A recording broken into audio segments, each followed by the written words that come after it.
Ladies and gentlemen, welcome to New York City. I am your commentator, Norman Rosen. Beside me, introduce yourself.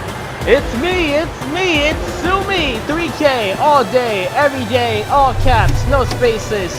The greatest commentator. If I'm not the greatest commentator, then you're just like my opponent right here, and you just have poor taste. But it's not about me, it's about these 5 matches that's looking to blow you away here in Arcadia the 4th.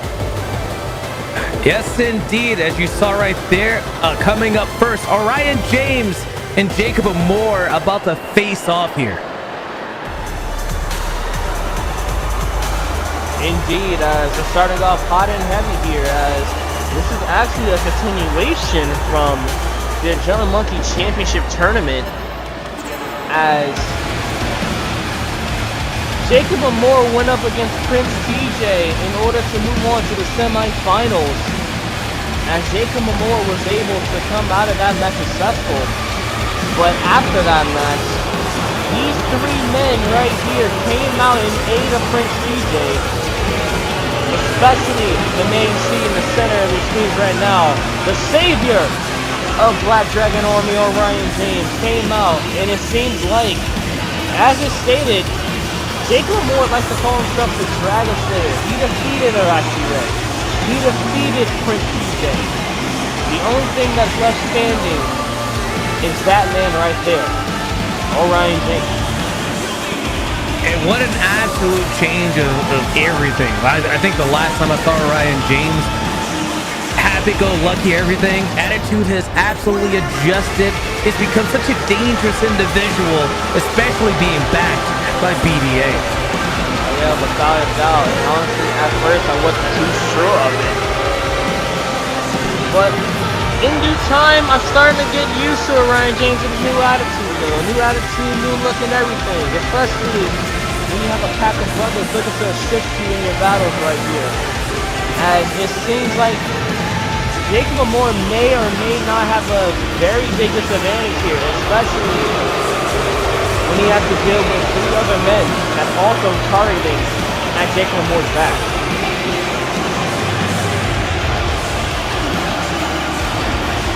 Look at these 3 standing tall, looking to do quite possibly some real big damage in this matchup, and I do not envy Jacob Moore whatsoever during this matchup. I don't know if this is bravery or just complete idiocy. I mean, I may be saying the wrong words here, but it doesn't matter at this very moment in time. But one thing you do have to know about Jacob Moore is that he does not back down from anyone or anything. He'll take on all 3 of Black Dragon Army if he wants to. But for right now, he has to deal with one man, and that is the savior of BDA. Here comes the Lord of the Skies, Jacob Moore.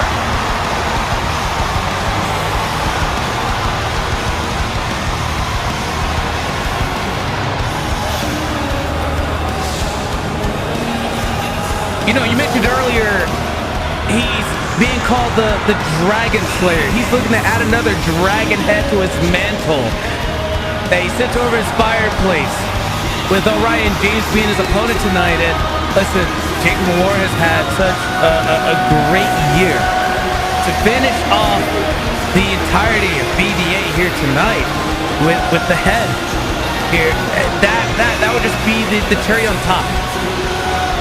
He doesn't have to worry about BDA shenanigans, as he's still involved in the Adrenaline Monkey Championship Tournament, as he'll be taking on Jester, a man who will see later tonight going into the Artemis. That's later, but for right now, we got to deal with Orion James and Jacob Moore starting off Arcadia 4. But first, let's get over to Christopher Wolfhard. I love hearing his voice.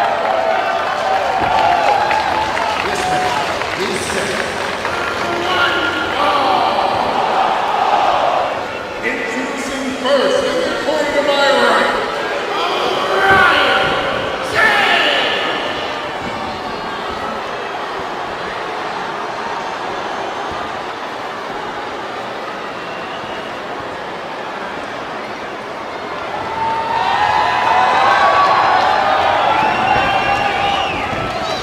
And his opponent in the corner to my left,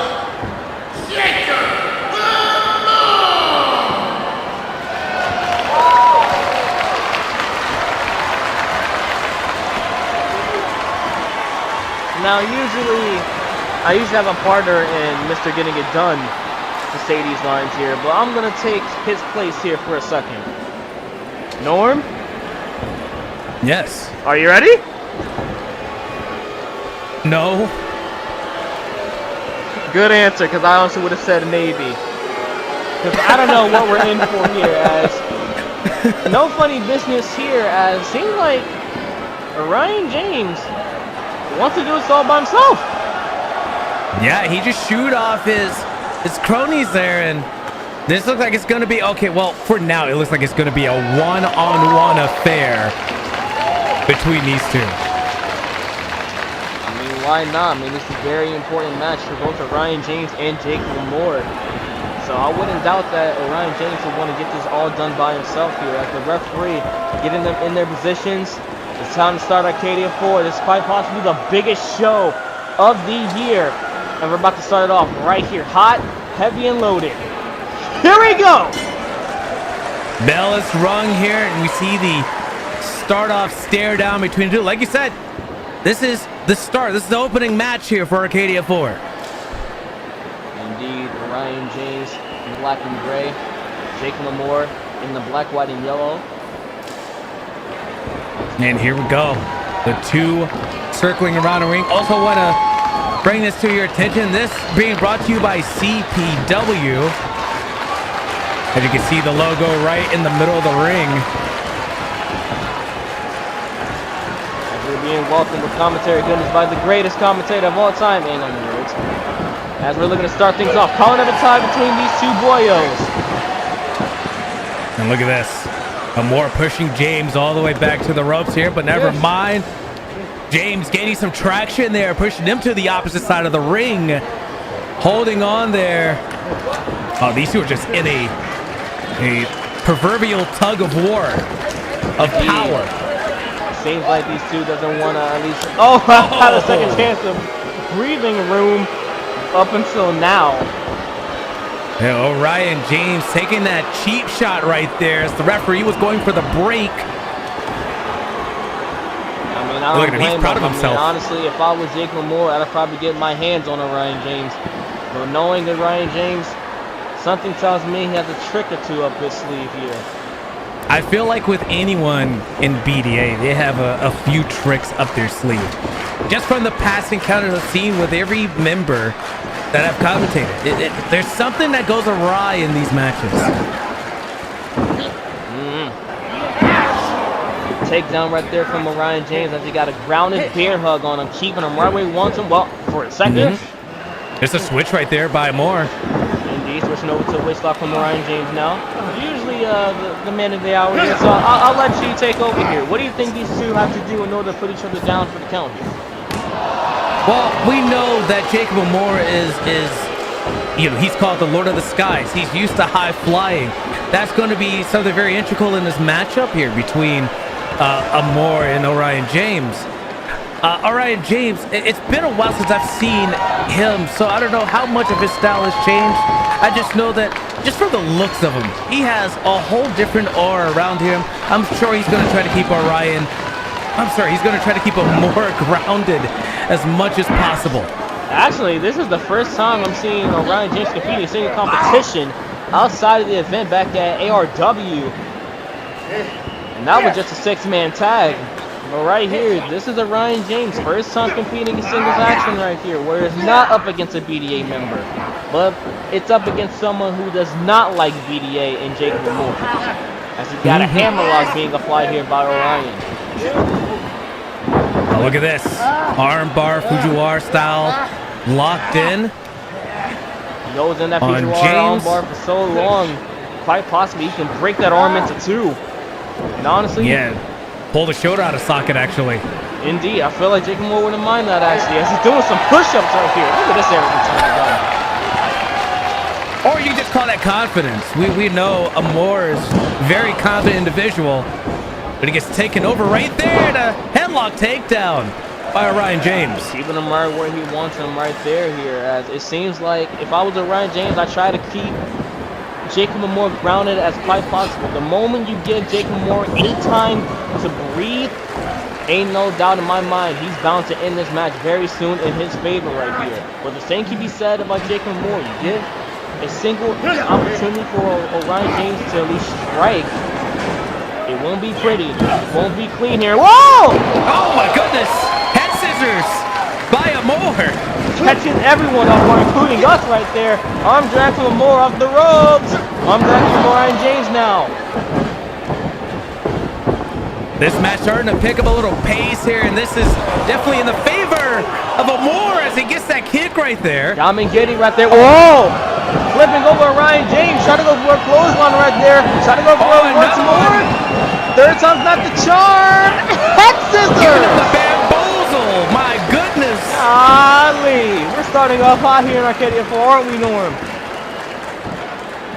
We're starting off hot and heavy. Like I said, the pacing of this matchup starting out was very slow, trying to fill each other out, and then right as soon as he hit that head scissors, hold that thought, hold that thought, hold that thought!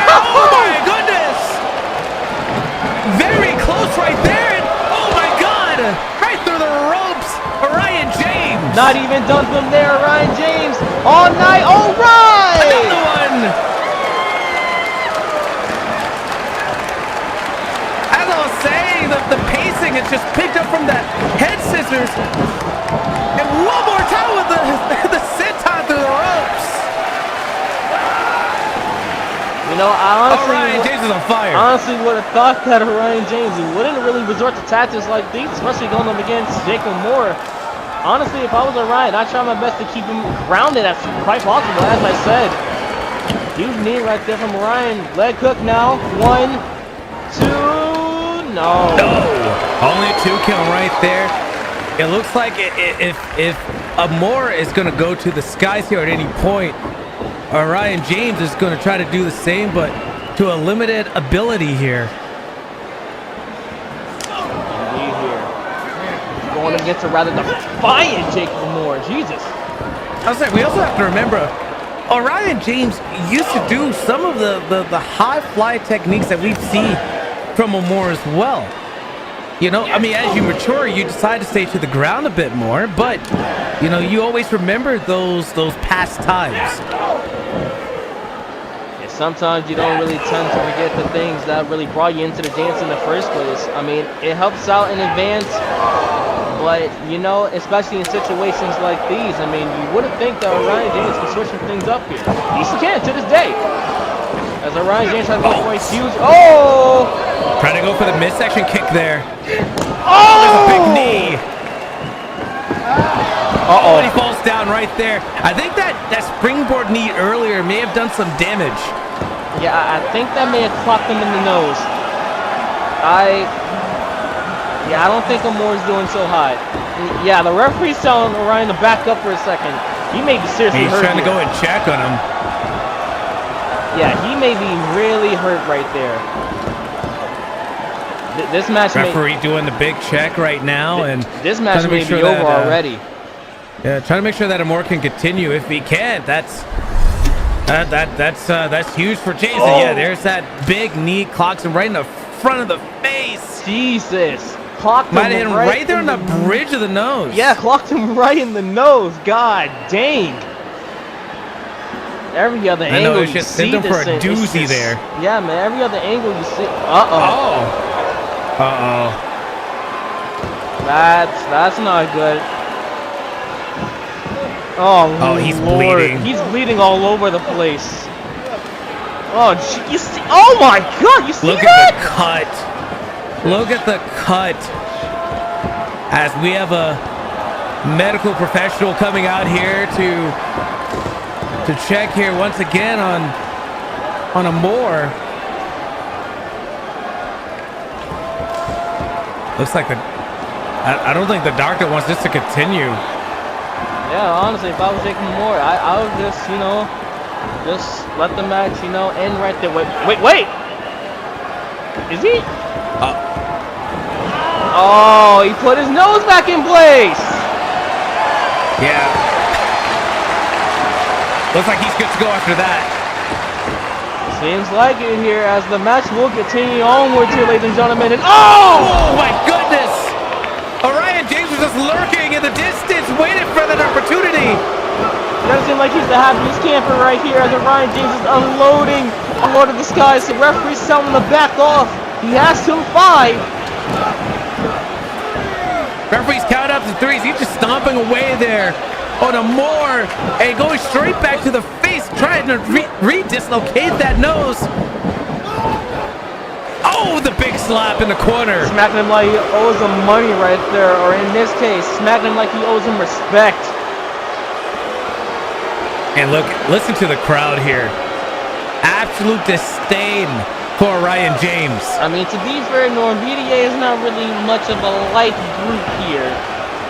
So I wouldn't blame New York City for booing Orion James. Especially... You know, understandable. Especially when Orion James is not the only Black Dragon Army member competing later on the night. As Prince TJ will be taking on Hellagri, but for right now, Orion James working on the face of Jacob Moore. He sees that at the top prize. Oh my goodness. Yeah, just going right back, picking apart the injured area of Jacob Moore, and gets the shoulder up at 2. What do you got going for this one right here, Moore? You know, right now it looks like it just go the way of Orion James, as he's just picking apart that injured body part, the nose of Jacob Moore, and now he's going to just try to take all what's left of his life force right out of him. Indeed, got him in the chin lock right here, trying to cut off any circulation going through the throat, any airflow coming out. But look at this. Moore working his way out of it. I mean, he has to. Because I don't think Jacob Moore will be proud of himself to know that he passed out to something like that. Flips over him. And gets caught. Gets caught by Orion James. Going straight for him. But no, he's able to recover time. It takes him off the ropes. Huge Hurricane Rana from the top rope right there where Orion James least expected it. Orion James might have gotten a little too cocky there for a second, not realizing that man was still kind of on vertical base there. Was able to recover in time, but he's slowing down. That's the thing with the Moore right now. He's kind of slowing down. Going for it again. Hits it this time.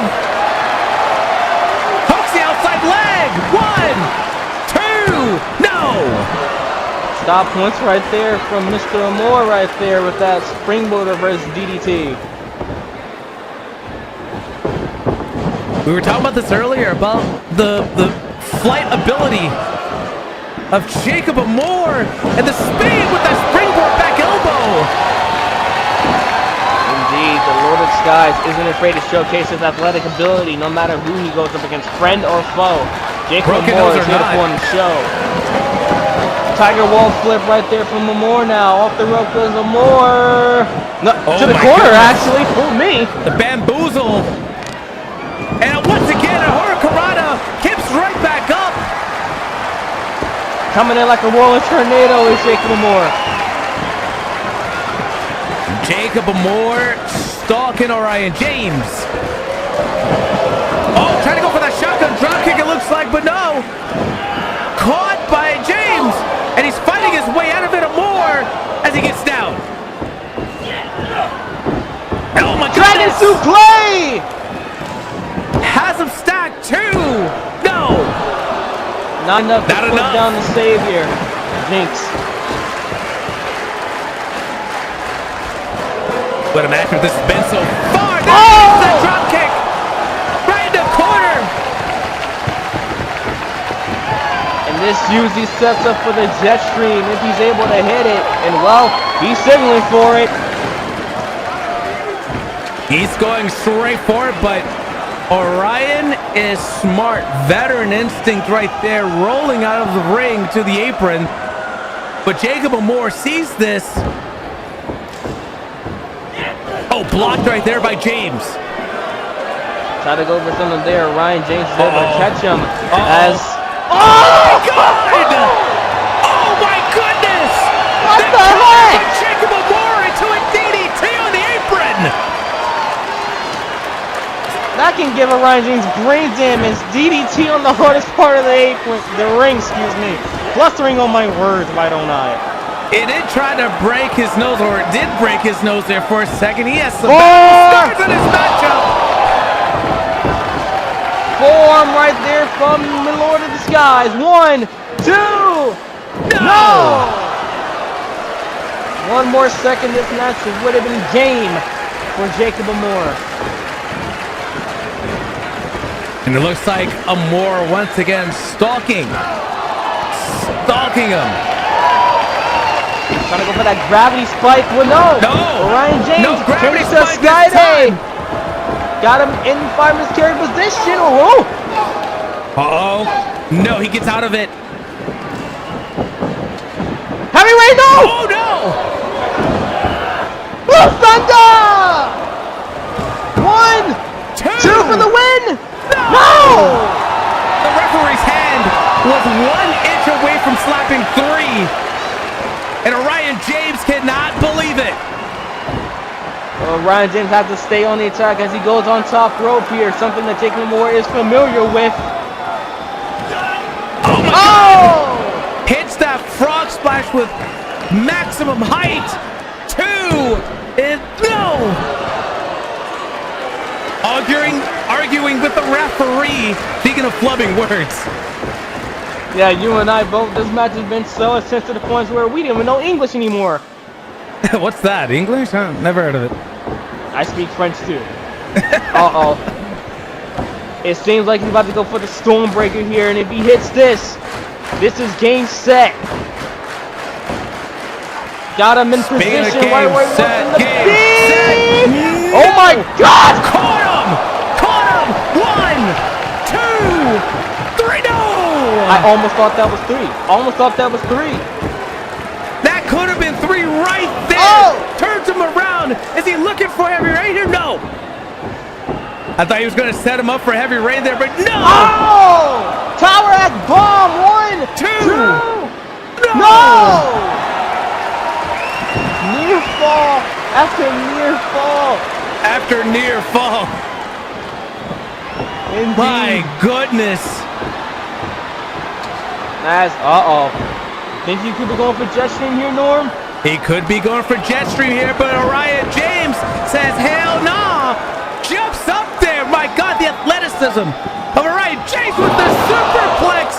Holds on to it, looking for... Oh! That pendulum suplex. Into a Helix Buster.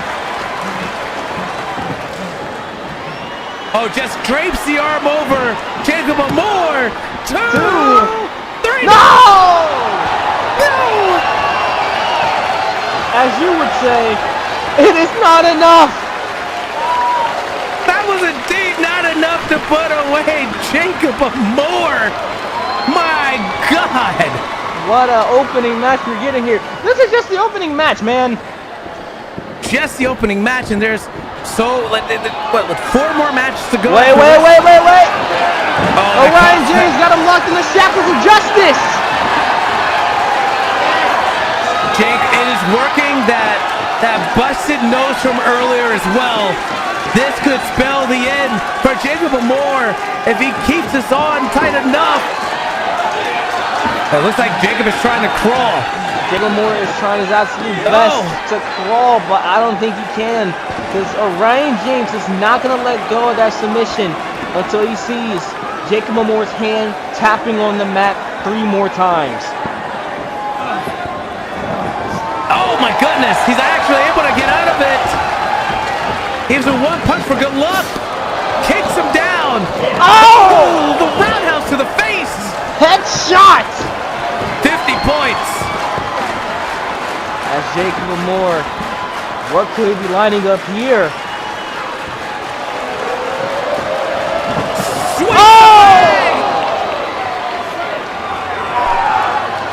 Dreamcast kick to a kneeling Orion James, as this could be the Jetstream we're all looking for. He's been looking to hit this all match. He's had so many opportunities at it, but Orion James thwarts all of them. There it is! Finally hits it, hooks the leg. 2, No! That absolutely was not. What will it take to Everything put was down set up. Orion James? Everything was set up for him to take this match away, and Orion James in 1 second said no. Heavy no! Oh! Turns him around! Almost hit with the knee again. Almost. Turns him around here? No! Elbow to the side. Trying to go for Oh my goodness. Play no! Back and Oh! hits him with the Pele kick, slumps him a little bit. No, maybe? No, he missed him actually. Oh! Oh Tiger my wall goodness. flip into Guri. Oh, Just sets up with the poison Rana. But oh, he caught him. He caught him. went to he the has well him right too near that many corner. times. No. Bakugan! You hear the scream for Orion James. He wants to kill Jacob Moore. He's gonna do it right here.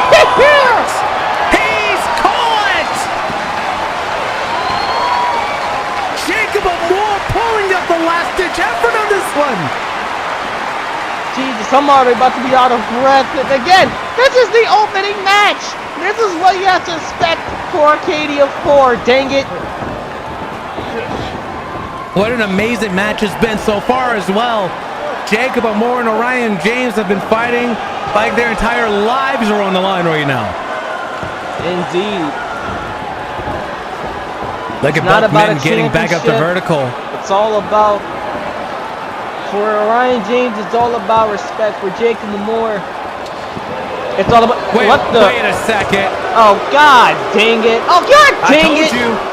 I told you every time there's a match with someone from BDA and it's something just goes awry. And right now, and there comes the head chief. Oh, a sing-off from Arashire. This is unbelievable. Expected but still unbelievable.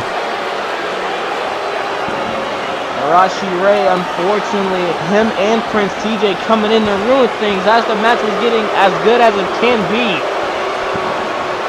There's no honor among thieves, and this one absolutely being stolen away from Jacob Moore right now, and from the fans and attendance here as they were enjoying this fantastic match with this display of talent.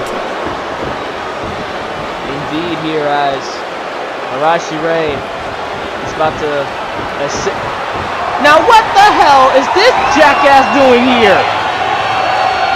Excuse me, he is not a jacks, all right? He is a very nice gentleman. Yeah, right. That's unfortunate. Very nice gentleman. Max Hawks are coming in the rolling things on! Oh my goodness!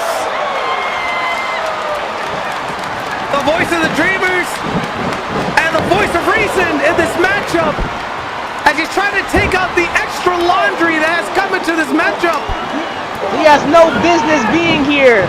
This doesn't have to involve Nor this do goof. the other two that have just come out here trying to ruin this matchup.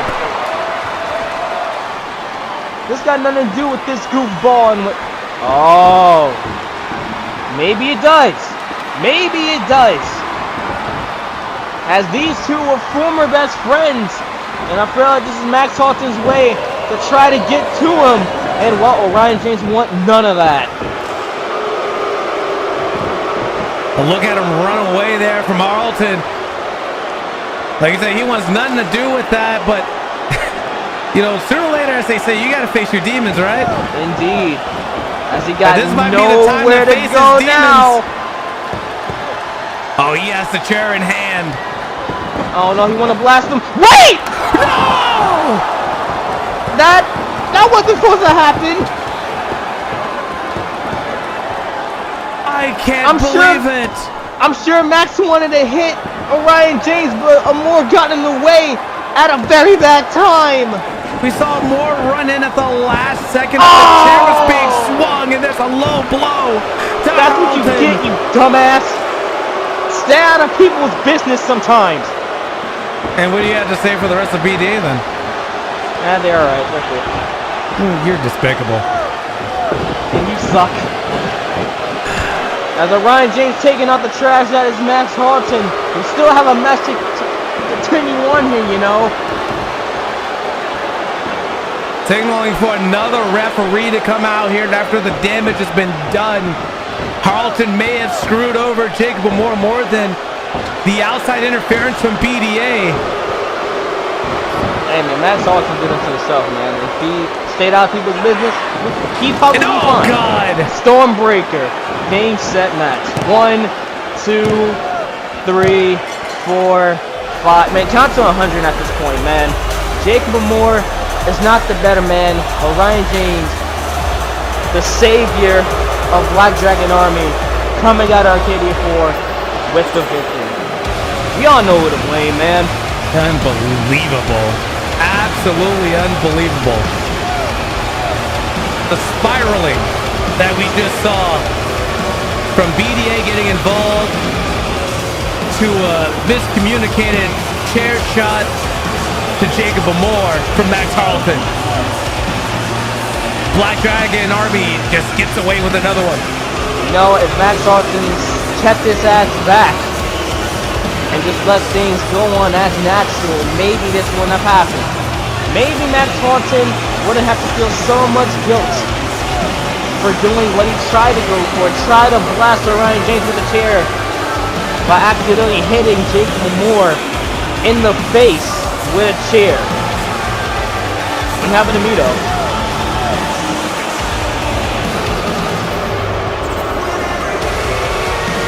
Unbelievable.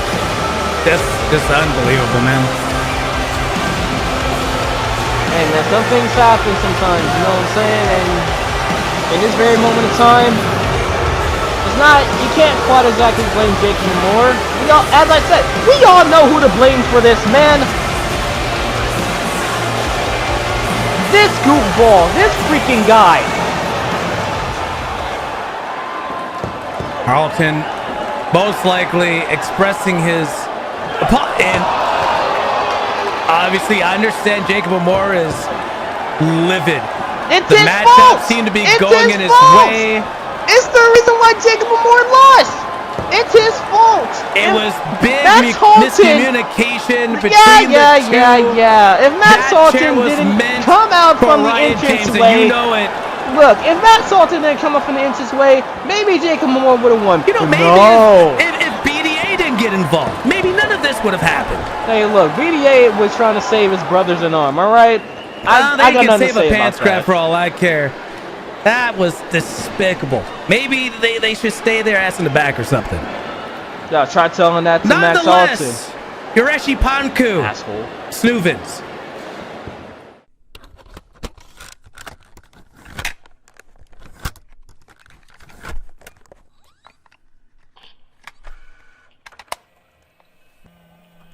So, Mr. Yoreshi Panku, could you please tell us where you were at the night of the mass shooting at the Valmet Gala?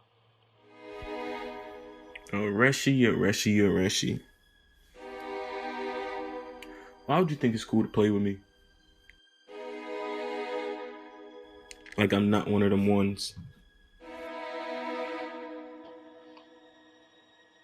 Mr. Panku insists that we are done here today, and he has nothing more to share with the people who have attacked his best friend, quote, Gregory, because he had nothing to do with anything. In his own words, of course. Well, it's a shame that he won't speak, because we have all this grape soda back here that we will be delighted for him to have.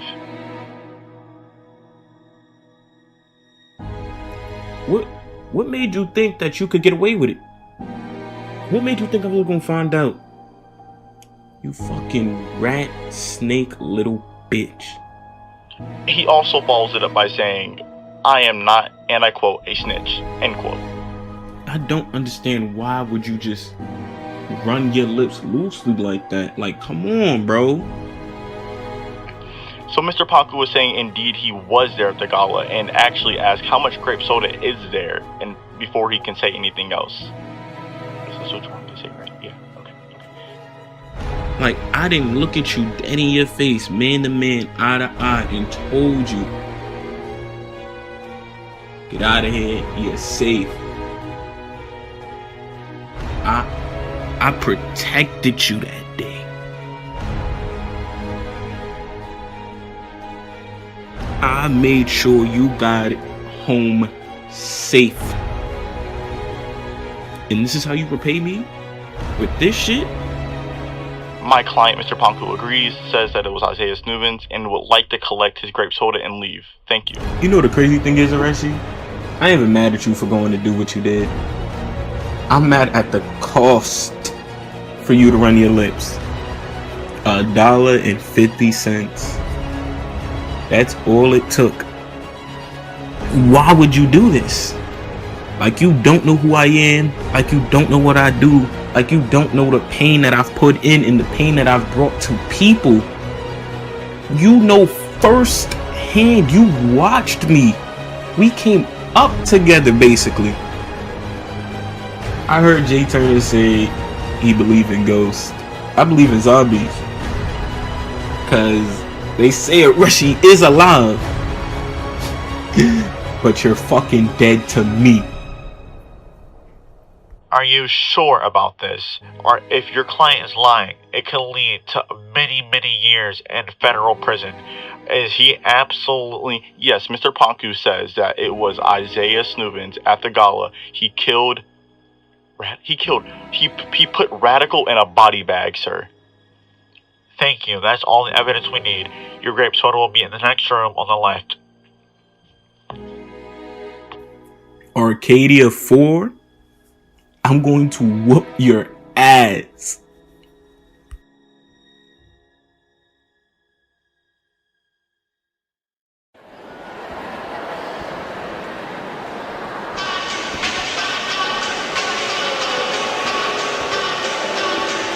That was intense. I'm not gonna lie.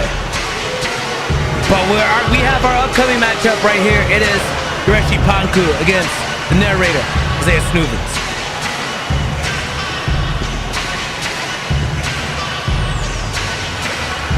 Time for murder.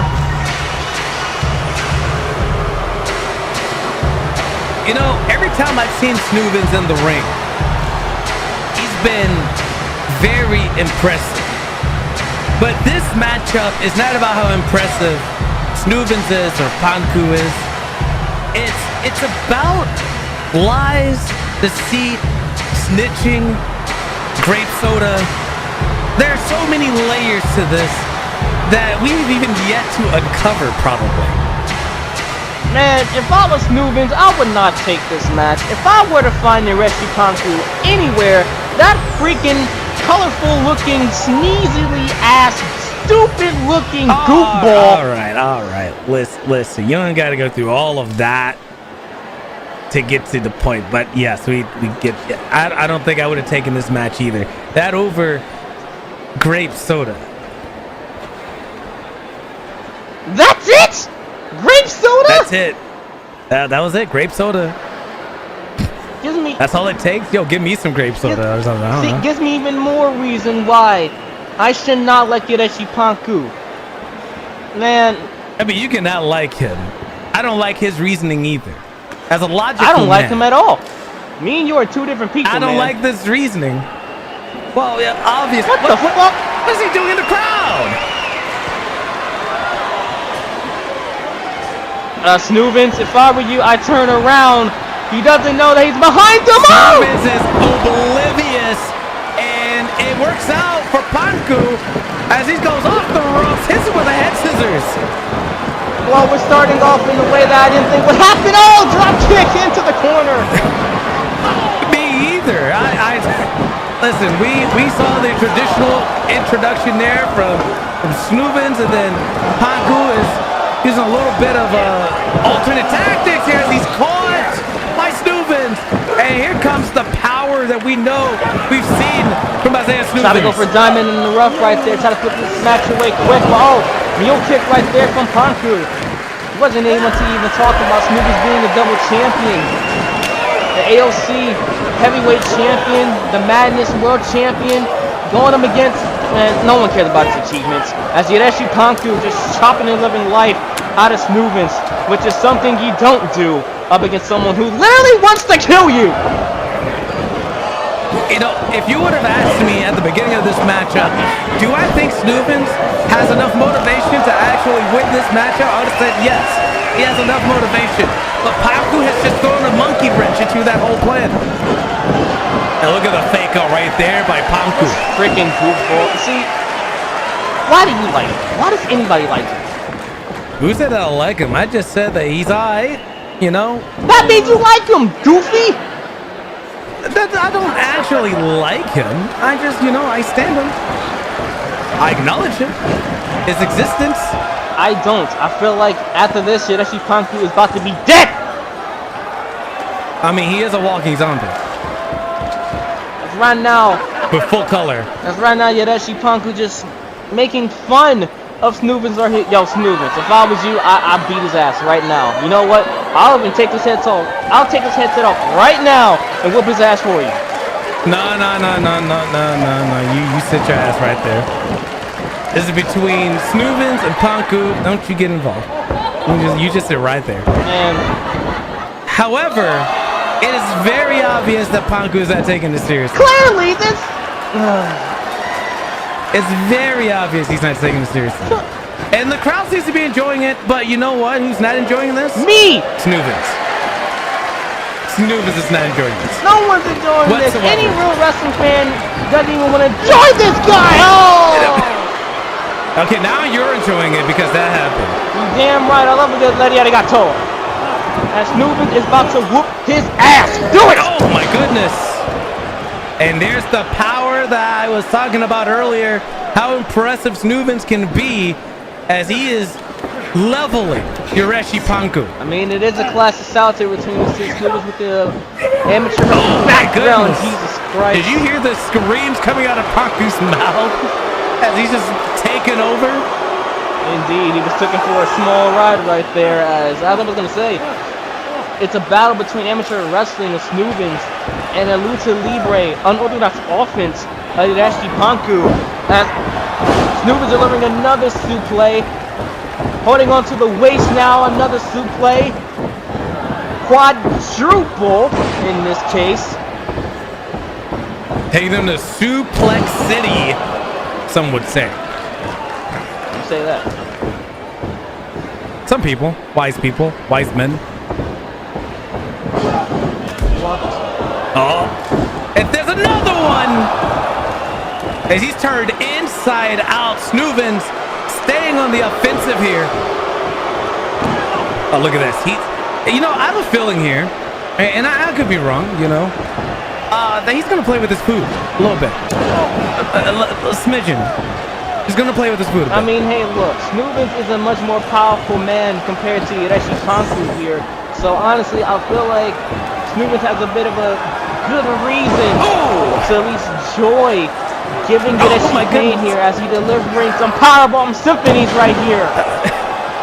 Yadeshi Panku, more like Yadeshi Panku got him. You're goofy. Kick out at 2 right here from Snoovens here. I'm just trying to have a little fun with it, man. What do you mean? I don't know what you mean. There is no time for fun when murder is happening, Norm! Listen, murder can be fun. What do you mean? Not when Snoovens speaking of here. fun, look at Snoovens. Bro, what are you doing? He's got the moves. What are you doing? He's got the moves, man. Look at him. Bro, there is no women out here looking to be impressed by that, alright? The only bitch that I see is Yadeshi Panku right here. And right now, it's time to end this. Right here and right now. And he's about to do it right here. Snoovens is in full control right Diamond now. in the rough time, baby. Let's go. Time is money. Time to end this. Huh? Oh, maybe that would have cost him actually. As Panku's looking to work his way out of the torture rack hold. As he does, it picks him right back up. That didn't last for too long for Panku. And slingshot, no! Wait a second. Oh my God, he's able to recover. And oh my God! Panku taking him all the way to the outside. Try to hit him with a powerbomb. Snoovens, well, Yadeshi was able to try to transition to a head scissors. Snoovens able to roll through, try to go for another attempt with the powerbomb. And well, here we are. Yeah, there we are. wait a second. Caught. And, oh my God. Right on the outside. Helix Buster on the outside. My goodness, Snoovens. Just doing what Snoovens does, man. He's just doing what he does. Plain and simple. I don't know if you noticed this, Norm, but Snoovens have been a tad bit more violent than he usually is. I mean, usually Snoovens like to mess around a bit, usually like to take control, but he's more calm-headed in that case. But here, it's a lot more different here. And honestly, as I said, I don't blame Snoovens for doing the things that he's doing here. Listen, if you understand the backstory here, ladies and gentlemen, then you understand why he's a little hot-headed. Why, or I shouldn't say a little hot. Why he's very hot-headed at Yureshi. Yeah, because Yureshi is a freaking snitch. True. Grape soda. Grape soda, man. That's all it took.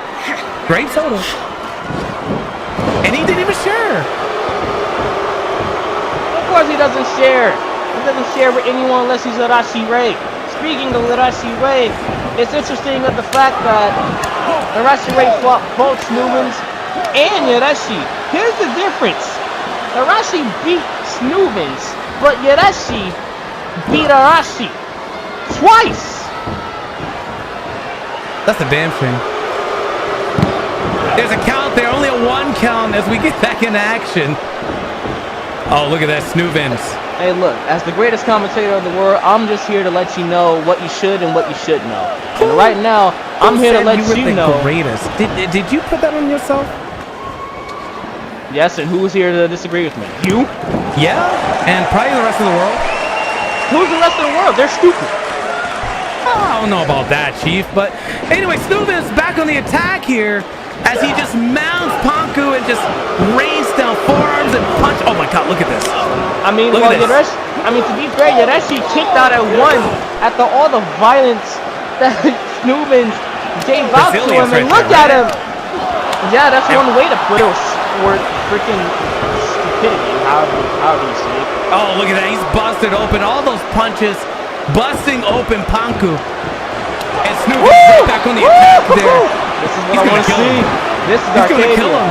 You damn right he's gonna kill him, and I'm here for it. We might witness an actual murder here in the center of the ring. You damn right, and this is what I'm here for. Oh my goodness, that landed him right on his neck. Good. Hooks the leg. That should be the end of the match. And no, he didn't even let him count 2. He said 1 is enough. I think Snoovens want to do a lot more than that. He wants to punish. Snoovens wants to. I'm sorry to use this again, but he wants to murder him. I'm not. As Yureshi Panku right now is just a walking corpse at this very moment in time here. And as you see, Snoovens is about to end it all right here, right now. But Yureshi trying to find wherever the hell he is. I don't know if he's even in New York City. As locking in the ankle lock. Tightly locked in here. He's going to try to snap that ankle. He's going to put Panku out for a bit. He's been using the submission for quite a little bit now. So wait, whoa! Oh, the head scissors! The head scissors for Panku! I was going to say, he's been using that submission for quite some time now. Put away Vogan back at Winston, which he was there for. Yep. And now, he's looking to quite possibly, or at least see what Arashi can do here. Oh! Right to the arm! Right to the arm, taking out Snoovens! Transition that to DDT, actually, cute boy. As Yureshi going to the top rope here. Could be going for what, I forgot what he called it, but here, oh! Huge splash nonetheless. 1, 2, no! Snoovens able to kick out at 2. As, let me tell you, Yureshi finally waking back up after being pounded like ground beef. As the Golden Heart about to go for Grape Soda Pump! Oh my God, no! Oh, pushes off Snoovens. Try to go for another Timber Diamond in the... Oh, that's not something I would have done in front of Snoovens, but all right. And Snoovens comes back with a Hurricanrana. Yureshi up to his feet. Wait! Diamond in the rough! Ball game! 2! Ha!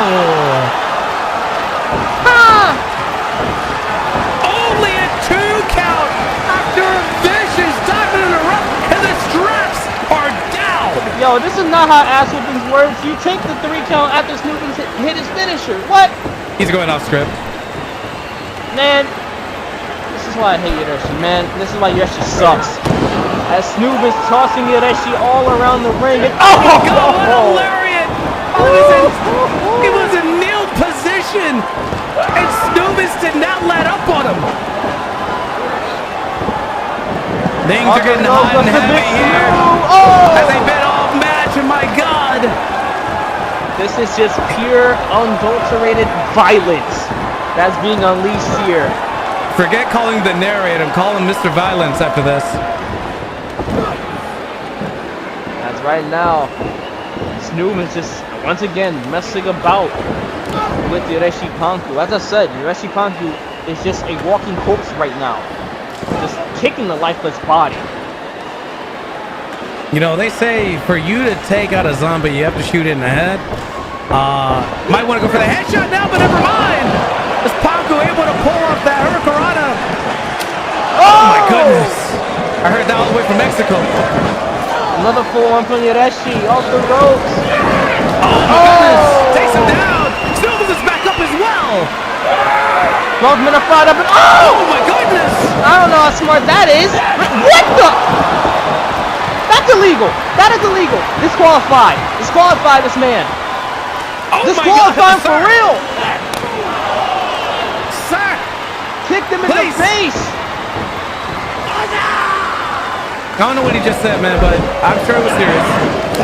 Oh, head blood once more. Oh my God. You said unadulterated violence. Yeah, that was all of those strikes were violent. Violent, just violence. Rated R. Turn it off. Oh! Snoop is stopping whatever Yoreshi Panku was going for. As now, Norm, I'm gonna let you call it. Oh, straight from the top diamond in the rough. Redux. 1, 2, 3. That's it. An absolute murder we just witnessed in front of our eyes as Snoobins had a bit of a mind game played with him at the beginning of the match with Yoreshi Panku, but he brought it back in the end. Look at the replays here as we saw that forearm off the ropes. Didn't even take down Snoobins. That takes him down, but Snoobins just says, whatever, man. And this right here should have clearly disqualified Yoreshi. But that is a shoot punch. You don't do that here in the world of professional wrestling. Well, you know, there is something called receipts, and Yoreshi definitely got some receipts in the form of that lariat right there from Snoobins. As it seemed like Yoreshi tried to go for a great soda pop, only for Snoobins to catch him with a huge diamond in the rough. With this time, from the top to the bottom. And that's all it took to put away Yoreshi Panku as he just lays there, headshot accomplished by Isaiah Snoobins. And hopefully this would have to be the last time we ever see Yoreshi's dumbass face in a wrestling ring ever again. You know, you could just retire. Nah. All right, well, you're going to keep seeing him. What a matchup that was, though, as we prepare for our third match of the night between Prince TJ and Heraldry.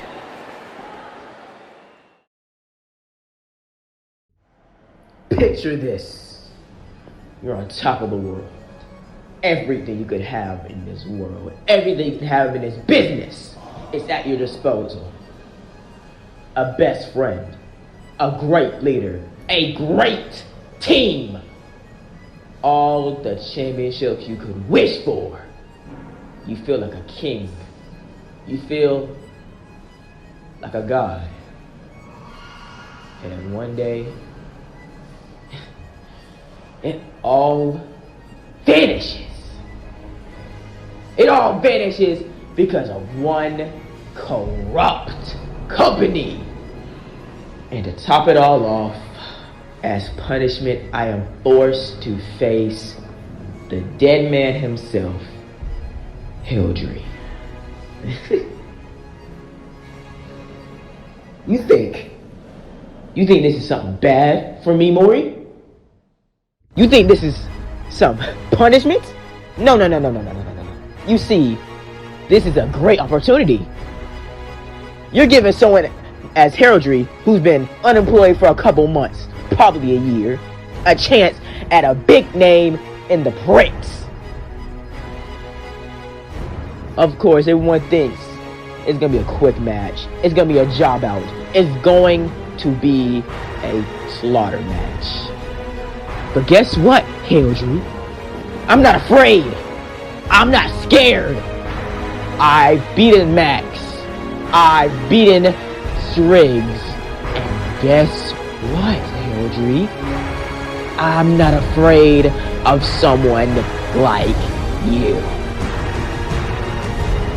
I've beaten the big and bad. I went through the trenches. I went through it all. And I am not afraid to get to hell just to get what I deserve back. To feel like a god again. I don't mind burning in the pits of hell just to beat you.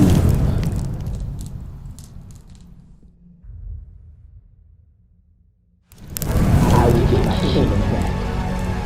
Once I beat you, heraldry, I will give you relevancy. Just like I did for Teriyaki. Just like I did for Striggs. Just like I did for goddamn Max Harrison. I gave them a name and I gave them a platform. And you know what, heraldry? I'm not afraid to do the same with you. And if I can't do this, heraldry, then I don't deserve to be in this wrestling business anymore. I don't deserve to call myself a prince. No, wait a minute! Call him! Viral now! Oh my god, what a powerball! Oh my goodness, big boot! That's Can't beat someone like you. If this underdog story ends this way, then I'm fine going out swinging. Cause sometimes, heraldry, it's hell to climb your way back up the steps to heaven.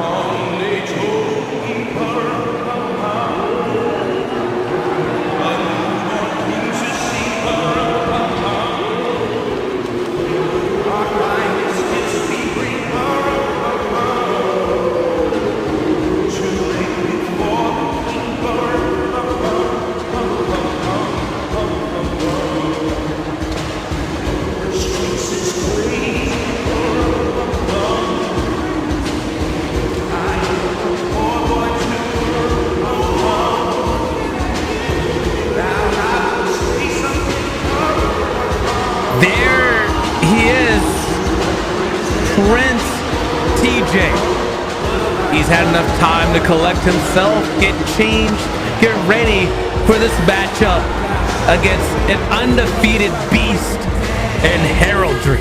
Praise him, Norm! Praise him! Now think about it. Thought about it yet?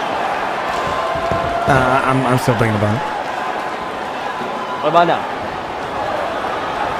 Still thinking about it. How long does it take to think about it? As long as it takes us, Chris TJ making his official entrance here. You know, you seem to take a liking to Prince TJ. Look, man, Prince TJ, he's done a lot for himself ever since not only winning the AEW World Championship that he unfortunately does not have, but he still has that Adrenaline Monkey Caribbean Championship. As honestly, Prince TJ, he's beaten a lot of people ever since joining BDA, and I feel like him beating Hellagri out of all people, this is only going to raise his stock up a little bit, you know, not even a little bit, a lot more.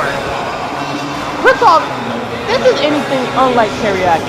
This is anything unlike dumbass myself. This is Hellagri we're talking about, Norm. We're talking about Death himself. We are indeed talking about Death himself, and Death himself is about to make his entrance.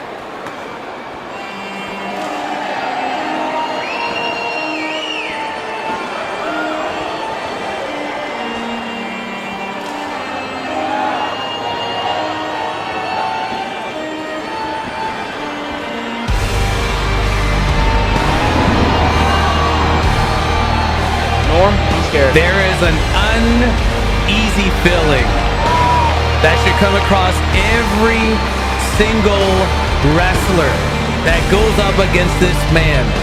I have traveled up and down the roads. I have seen what he's done over the years. And let me tell you something, Hellagri is unlike anybody else that you have ever seen step in the ring. This is an eerie feeling. There are so many things to describe how dangerous this man is. And one way to talk about it, him being undefeated for 2 straight years. He is your current reigning, defending, undisputed Revolution Heavyweight Champion and the first and only Dragon 1 Heavyweight Champion. This man cannot be touched. Man, Hellagri has a body count during all that. Max Halton, Shriggs, Robert Martyr, Brian Amir, even Monroe, out of all people. Man, Hellagri is here to continue that body count. But before we can continue onwards, let's give Christopher Wolfhard his due.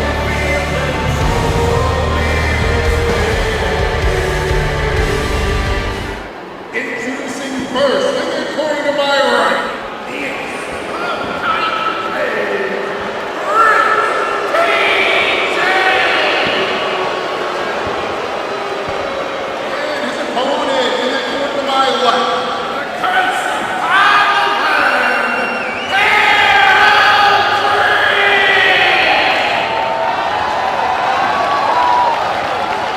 As you heard it, the curse upon the land, notorious for wrestling promotions dying within his existence being on the roster, and TJ's just teeing off here against them. I feel like just the mere mention of his name just kills promotions. And surprisingly enough, Arcadia is still on air. Surprisingly enough, we're still here. We haven't passed out yet. Yeah. The gas hasn't filled the arena. But I feel like Prince TJ is gonna regret his decisions here. But wait, whoa, that's my goodness!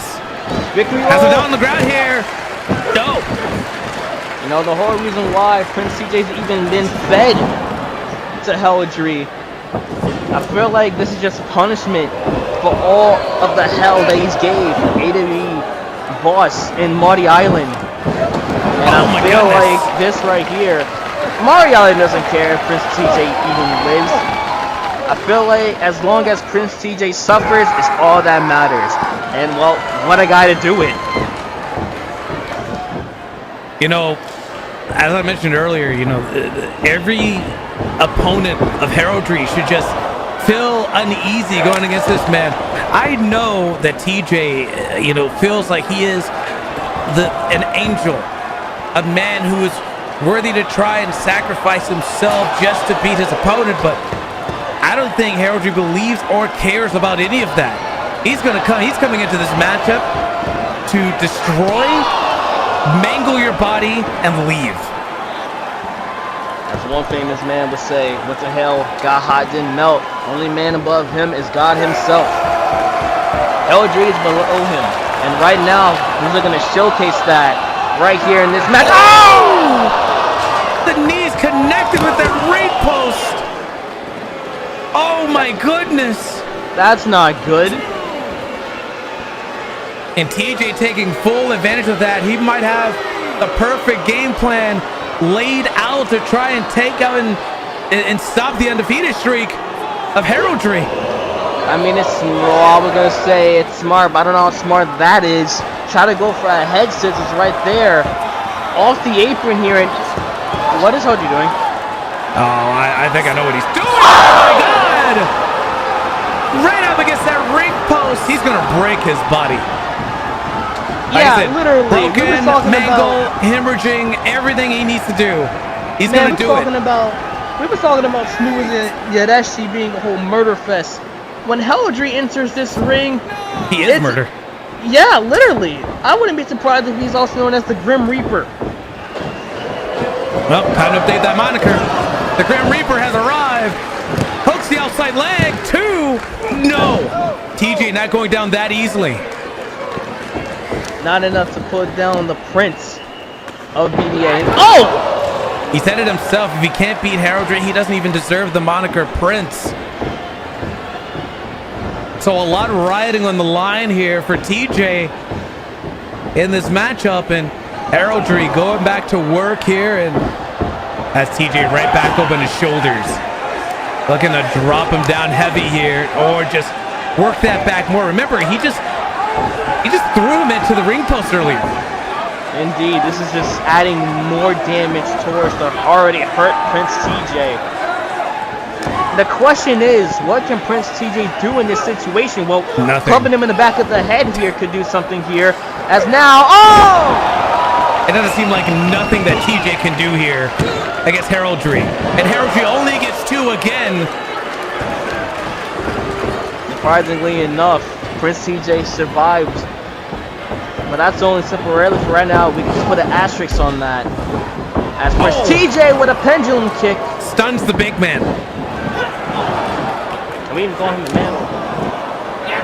Stuns the cyber demon. I don't know. What do we call this man? What do we call him? What do we call it? I mean we can't call him skulls and bone. That can't work that way. He would actually have to be skull and bone. He able to dodge out of the way there. Try to go for a double-edged sword.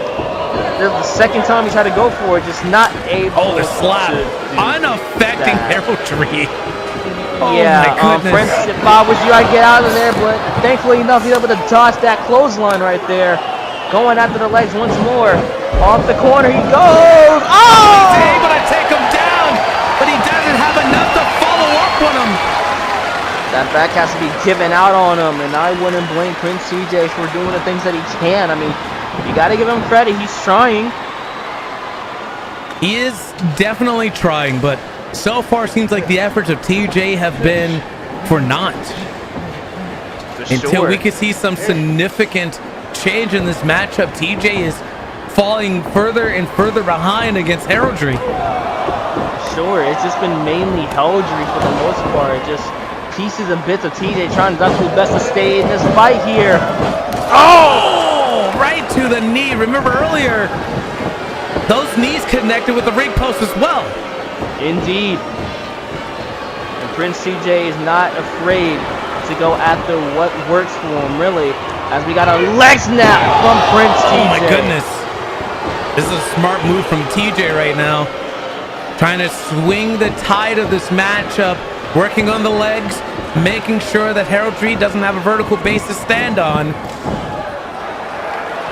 Speaking of which, working that leg once again, this time using the ring post as an extra damage multiplier here. What'd you say, like time 10? And then wait a second. Yeah.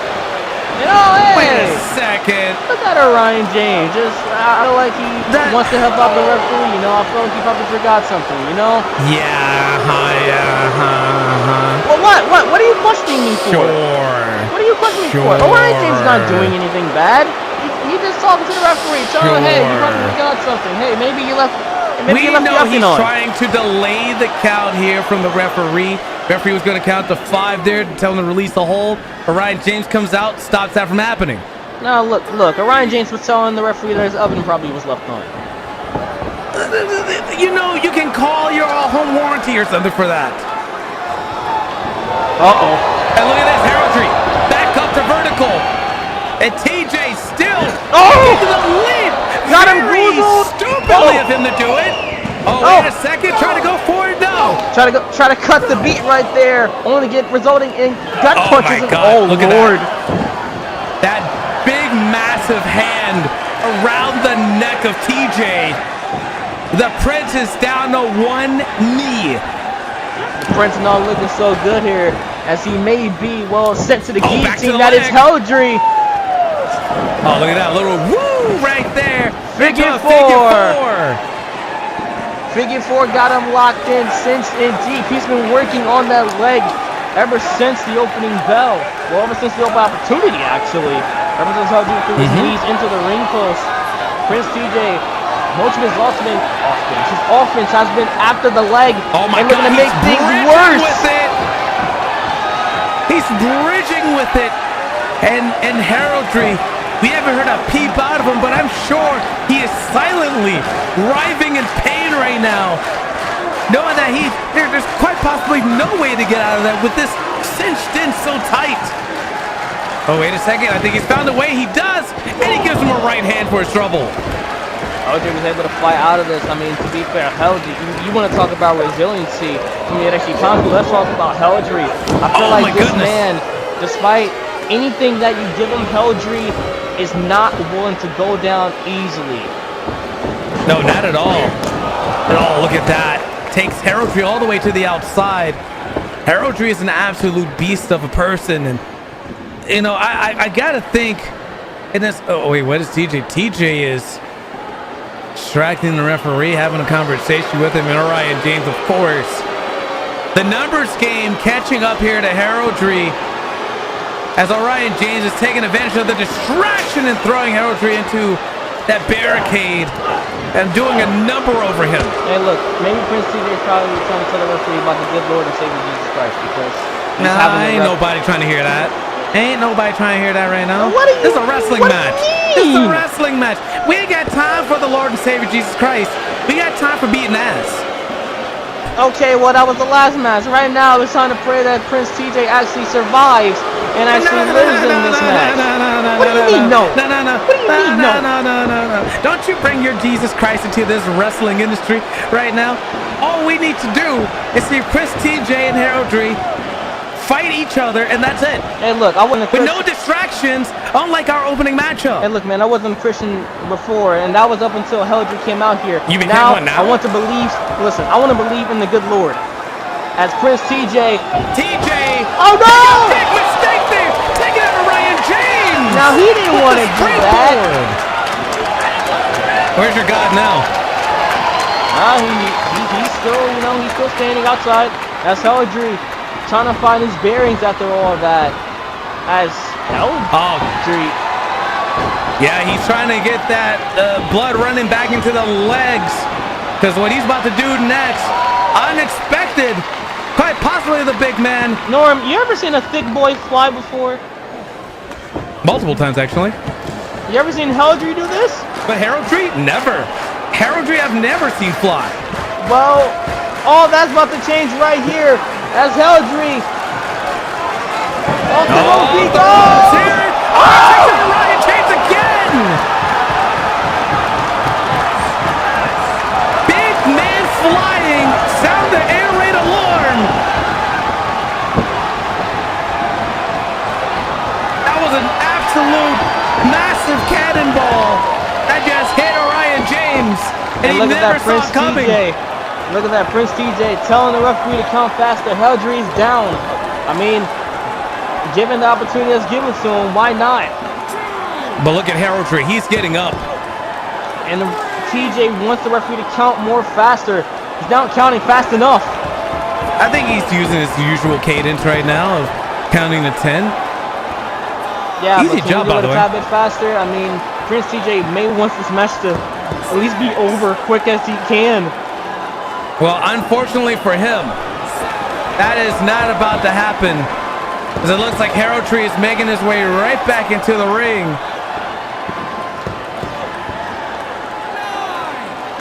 Referees count up to 9 and oh my goodness! Heraldry hanging on, but he's taken down. Prince TJ spending all of that energy to take out heraldry. I mean, that's a big man you're trying to take down, especially with a power bomb like that. A sunset flip power bomb. Patent maneuver of Prince TJ. And he's going to continue this offense on Heraldry. He's gotten a bit of an upper hand now after an Orion James interference. A free splash! Hooks the outside leg. 1, 2. No! I almost thought that was refuses 3. to stay down. I almost thought that was 3. The undefeated streak could have possibly ended right there after all 1 second away. 1 second away from that streak ending. Yeah, man, anything can happen here when it comes to going up against Hellagri. I mean, even someone like Monroe had a quite big possibility of defeating that streak. But it's not about Monroe, it's about TJ. We're gonna go for that Dragon Driver. Oh, try to lift up the big man. Not happening there. No, takes it down with that big ham hock of an arm. Another one. Oh, grabs him again. Has him up. And one goes up. Must come down. Hooks the outside leg. 2. No. TJ with the kick out. What does Hellagri have to do? Well, actually, why am I even asking this? I think we all know what he's about. I think we know the answer to that. Yeah, I was gonna say we know the answer to what he has to do. Well, this is plain as day. The final knell. Never mind. As he's able to get out of it. Take down it. Back to the legs. Back to the legs there. Shades of goofy ass Max Halton with the Dreamer's padlock. My goodness. And Heraldry able to get out of it. Double oh my God! A double-edged sword for your issues. 2. And oh my God. There's the hand command. Once again, BDA sticking their nose in the middle of a matchup. Just like we saw earlier. We're seeing it again here. Hey, look, man. And Heraldry, of course. Hey, look, man. Maybe Russian Ray actually wants to have a conversation with the referee. You know, maybe want to tell him something. There's no conversation to be had here. There's absolutely no conversation to be had here. And the referee finally seeing that there's a cover in the ring. 1, 2, no. Oh, come on, this match has been over already. Referee paid attention. On the road is TJ. Well, you know who you could blame for that? Mr. Arashi out there. Should Never mind that crap. Spear from Chris TJ. No. Only a 2 count. Now, TJ going to get some consultation from Arashi Ray. I mean, his vice leader and, well, leader having a little conversation here, and, well, it seems like he's about to use that cash for good use. Reminds me of someone I've watched before. Oh, try to hit him. He ducks. Oh, no. Want to talk about Death Stranding. That almost happening here, but he's able to work out of it. Oh, look at that. Hellagri's bleeding. Heraldry, yeah. You know, I thought his blood would have been blue. Cut the beat. And his hand underneath the rope right there, actually. Referee doesn't see it. Referee with poor eyesight there for a moment. Doesn't see it with the massive mound that is Heraldry. I was going to say, Hellagri's a big boy, and, well, and takes out the referee. Typical Black Dragon Army doing whatever it is they can to get an advantage in the matchup. Look, the referee isn't doing their job properly.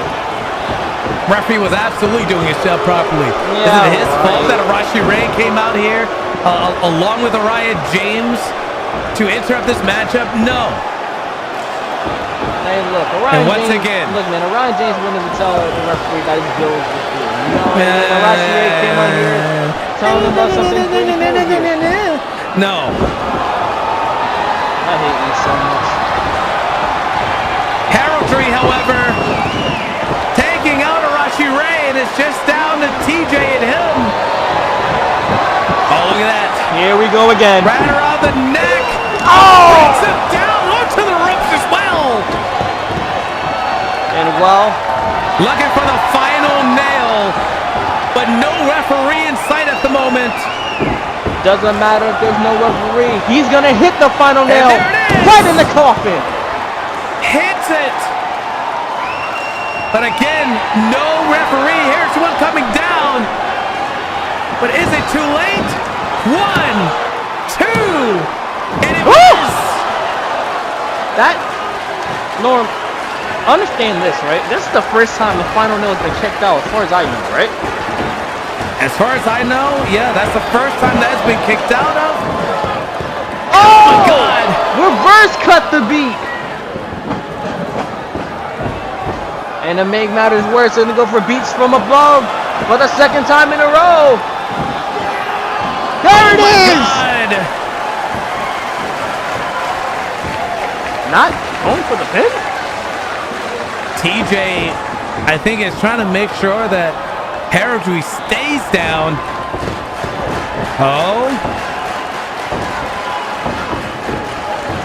Oh, Going kicks after him the there knee. again. No, trying to go for that dragon driver, actually. Can he? Again, that's a heavy dude. Can That's a heavy can man. he? From vertical Oh base, my has him up. God! Spikes him on his head. TD Has him 98. hooked. 1, 2. Two. No! No. What will it take to put down the curse upon the land? You know, you would think TJ would have brought something with him to seal the curse away, but no. He's been unable to do so, and now he's just going to stomping on heraldry right now as we speak. And at this point, you just have to kill Hellagri. That's all you have to do, man. I feel like... So what you're saying is bring out a gun. Yes, or sword. Whatever works. Your call. I don't care. As long as Hellagri stays down for good, that's all that matters for Prince TJ. And right now, TJ is setting up for something huge here. And is he setting up for the Stormbreaker? Might be here. And, caught! Well, that didn't last him Caught by too long. Hellagri. Blood! Oh. And... boom! Did you hear how that body hit the mat off of that? It was... Oh, God. Heard it all the way from here. Slapped him again. I don't know if that's the smartest idea.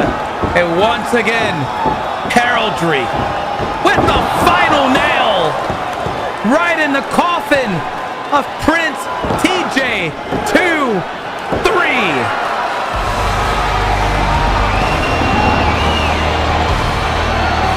The curse lives on, and so does the undefeated streak. Hellagri showcasing the world that he is nothing to be messed with. No matter who steps in his path, fear Hellagri. If you don't fear this man, there is something seriously wrong with you. A convincing win by this man. Here's what's set up for the end here. Trying to go for, what did you call it again? Try to go for Orion James' own Stormbreaker. Got caught in the Blood and Bones powerbomb. And well, And then, a show of defiance right here. yeah, And well, unfortunately, that ain't getting anywhere but, well, 6 feet under.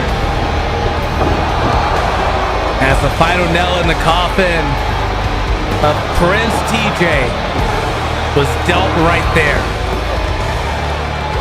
Not a man, a beast. That's just taking down TJ. Not even a man, not even a beast.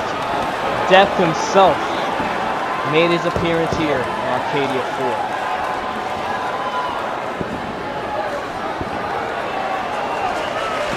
That was a flush one. What's gonna happen to Prince TJ now? Okay. Can we just call him TJ? Just TJ? I mean, TJ's kind of easy. But appreciation being shown by people here in attendance. Yeah, this could quite possibly be the last time we see Prince TJ in the ring. As he said, he can't beat Hellagri. He has no reason to do this anymore.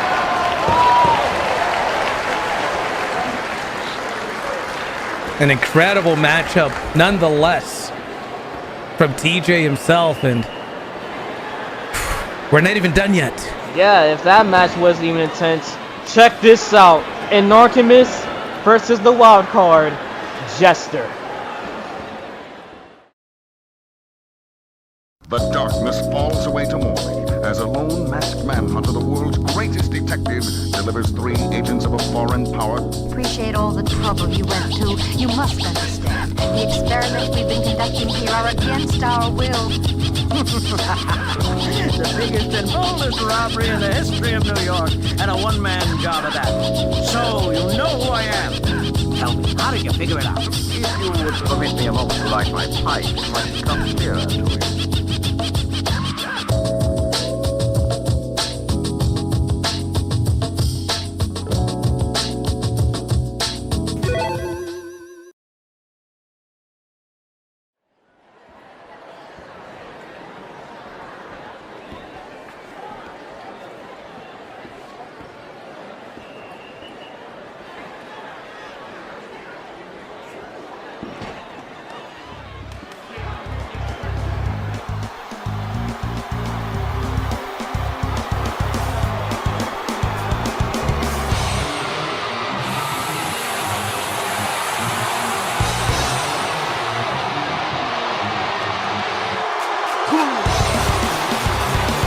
You know, there are...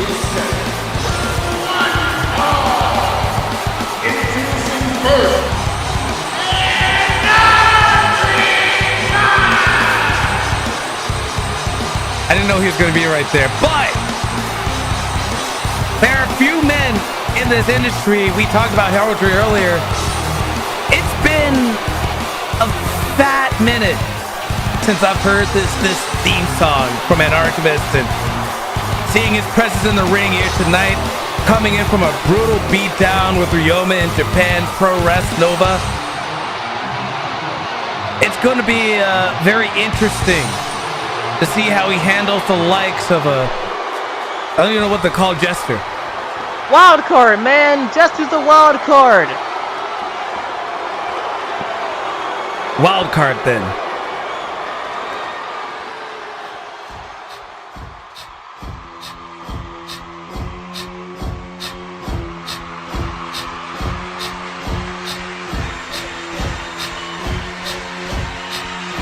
Sometimes you gotta close the door to open a window.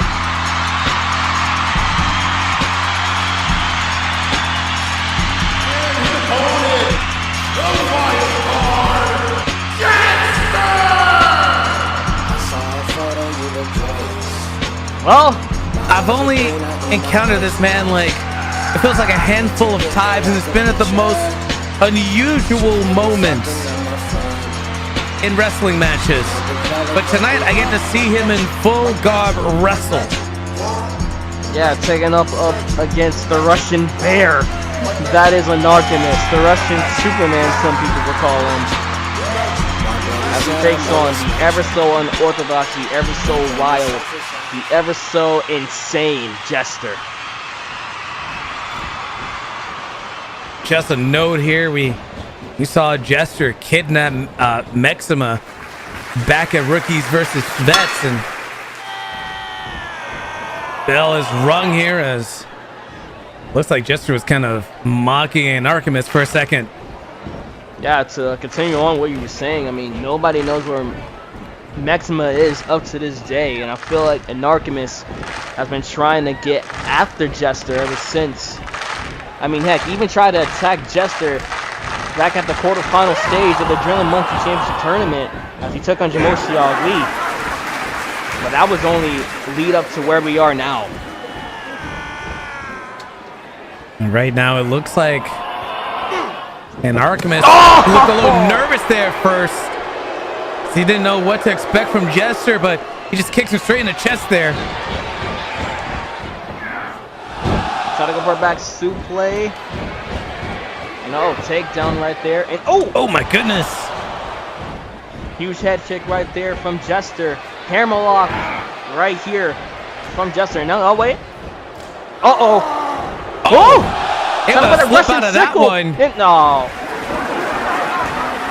Oh, look at Jester. Again, I'm not even used to this style from Jester. This is the first time I've seen him do a full wrestling match, if I can remember correctly. I mean, yeah, an Artemis is not really much of a cash wrestler. He really is more of a dangerous striker. He really bases his style around strikes and dangerous maneuvers, really.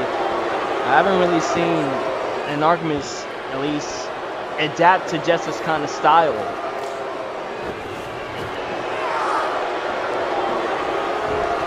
And then Artemis, of course, controlling the ring here. Wait. Where did he go? Where did he go? He crawled under the ring. Wait, huh? Oh my God! How did he get up there? Beats me, man. That's Jester. That unorthodox offense is coming into play here. Messing around with an Artemis, which is something you don't do. Oh my goodness. And gotta go for a sunset flip, only to be caught by the Russian Superman. It calls that merry-go-round, and of course you see an Artemis just stood there over him, like, huh? There's a drop kick, and underneath there, caught him. Got caught. Whoa. Oh!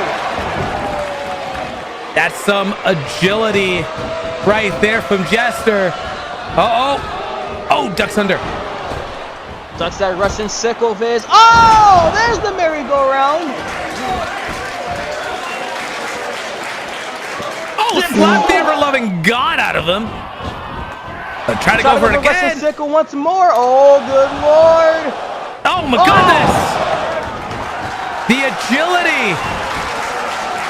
Pop-up tilt-a-whirl arm drag from Jester. There's so much speed with Jester that it's absolutely ridiculous, and that's quite possibly what he needs to keep an Artemis off a vertical base and keep him off his game. I mean, yeah, and I don't know if you hear this, Norm. I don't know if I'm in Bizarro Land or what, but it seems like New York City likes Jester here compared to an Artemis. That is indeed quite strange. That's Jester. To the top rope he goes. Oh, caught. Oh!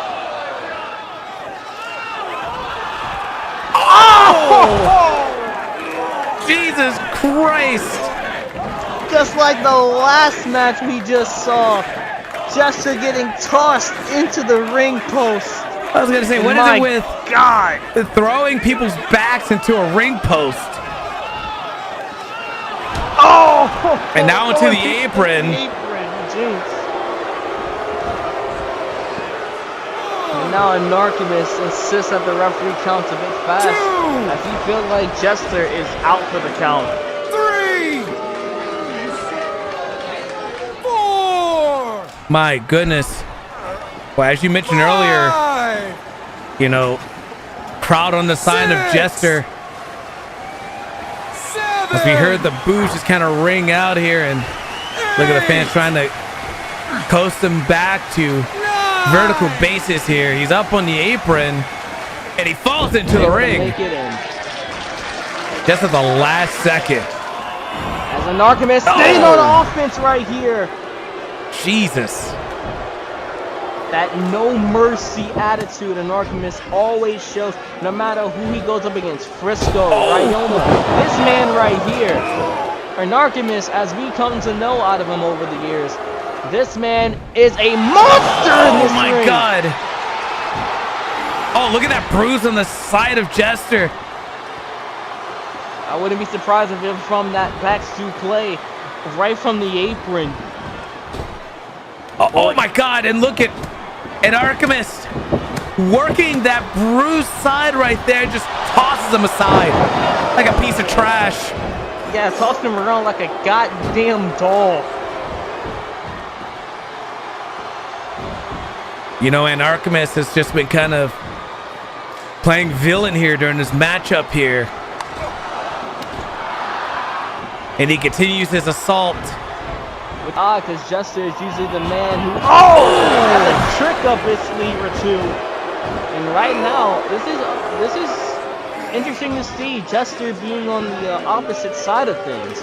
Usually you see Jester being a man who delivers pain, who loves seeing his opponents, relishing it.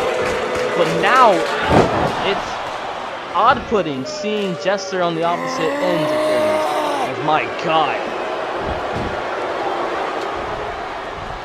You can hear that big roar from Artemis earlier, and look at Jester just sitting in the corner. Sounded like he was kind of laughing for a little bit. Maybe. Nobody knows the mindset of an Artemis here. Now got him right by the throat. Oh my goodness. Right to the midsection. That bruise once again showing very prominently here. Oh, switch. Has it stacked. One, two. No. Almost would have done it. Oh, he's back up. Oh my goodness. And oh my goodness, once again. And he just punches and bunches right there afterwards. Match is firing all cylinders right here. Oh my goodness! He's absolutely a wild card right now. Another one with extra pizzazz. Indeed, here got Artemis right where he wants him right now. Oh, right in the bottom of his boot across his face. And my goodness. Jester has been using that agility all matchup, or trying at least. Sidesteps him. There, yeah. Huge form. Front roll into the monkey. Oh my goodness. Jester back on top rope. Oh! What a sidestep there from Artemis. Try to get that Russian sickle in. Every time Artemis try to get that sickle in, it just has not been able to work for him here. As Artemis getting tossed around with that arm drag. And again, the fans are appreciating what's going on here in this matchup with Jester. Oh, Jester. Staying on the offense. About to go to the outside. Oh, wait a second. God knows what he's bound to do here. He could be trying to go under the ring, or quite possibly. Wait. Oh no! He has the goggles on! What are those goggles, Vogan? The wildest things! Oh, goodness! Okay, if those are like steroids for him, then take them off. I don't think it does that. As Jester continues on his offense right there with that senton. You already know Jester. And the scream from Jester. Man. But him with the goggles on even makes him even more wilder. I call that steroids. Whatever you want to call it, is helping Jester out here. Well, oh my goodness! Well, not for so long, unfortunately. Oh, and with the stunner right there from Jester, and oh, wait a second there. Giving him a whip of the diamond. It's now allow my Israel transition. One. That was absolutely beautiful, but only a 2 count. I'm sure Jester was waiting for more there. Back elbow off the springboard. Indeed. As right now, Jester trying his absolute best to stay in this match, especially with his wild offense of his. And as you can see, as I said, New York City has been taking a liking out of Jester here compared to Artemis here, who I honestly feel like they've hated Artemis ever since he came back. You know, we're in that era where you see someone come back and they just want to see a lot of the newer guys, but listen, their acts as timeless as guys like an Artemis.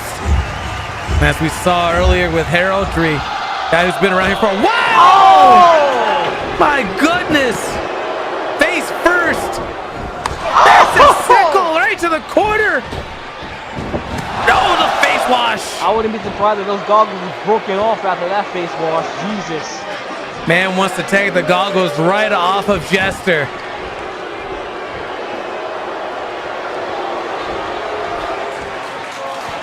Right now, Artemis is really setting up for quite possibly something big here. Russian leg sweep. And oh, look at this. Traps him. Looking to stomp the living life out of him in another world. Now I'm going to call this the murder machine. At this point, you might as well call Artemis the murder machine. He's going to look to break Jester here.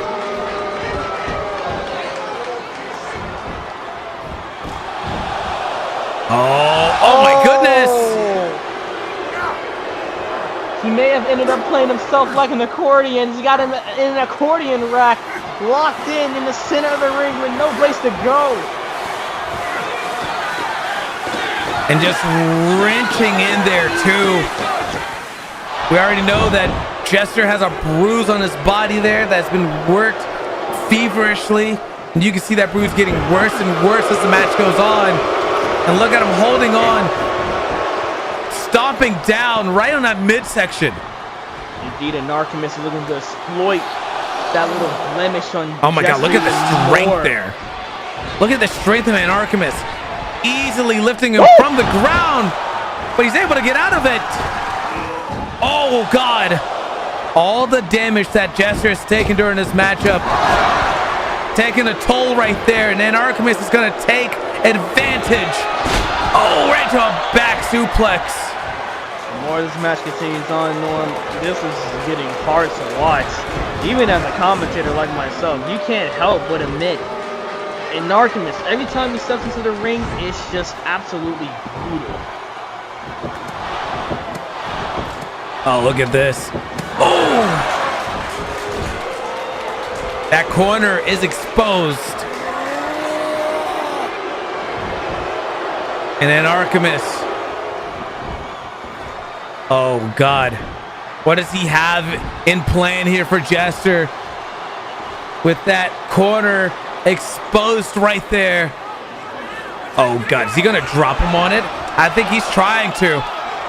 I think he tried to. And oh, and Artemis! Throwing his face into the exposed turnbuckle pad. That was a very dangerous maneuver for an Artemis to try to enact there. Oh my goodness!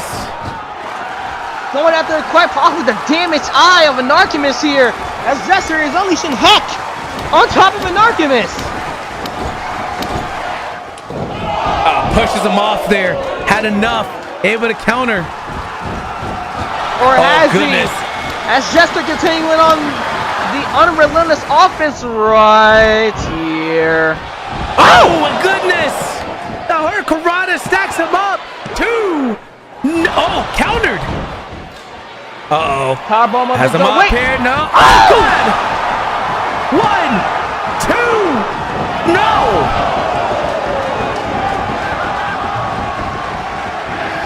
What will it take to put down the Russian Superman, Norm? I have no idea. This has been such an amazing matchup there. Knee right to the gut of Jester. Jester comes back with a drop kick. Oh my God. Take it down, laid out.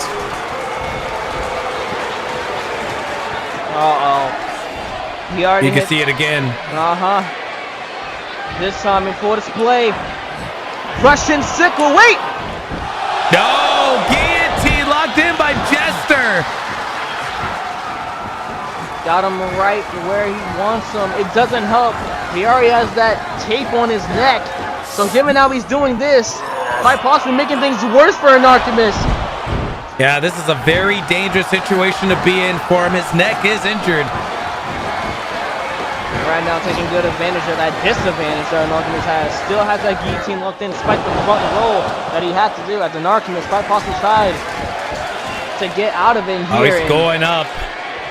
He's going up here. So we're going for I that think he wants to finish senton him a base. different way. And there it is, but the knees are up. The knees are up. Oh my God, right to the midsection once again. And again, he's going right after those glasses. And Jester refusing to let him take them off.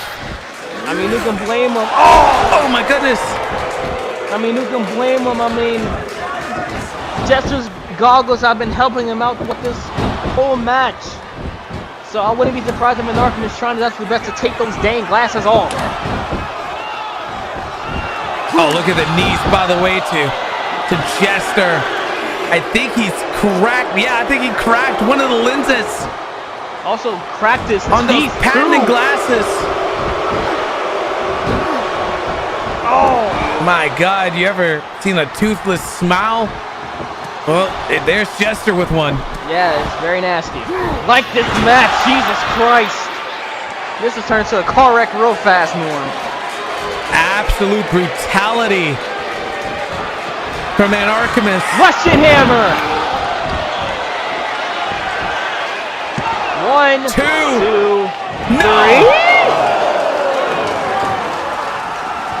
And Artemis arguing with the referee there for a moment, might be a little frustrated.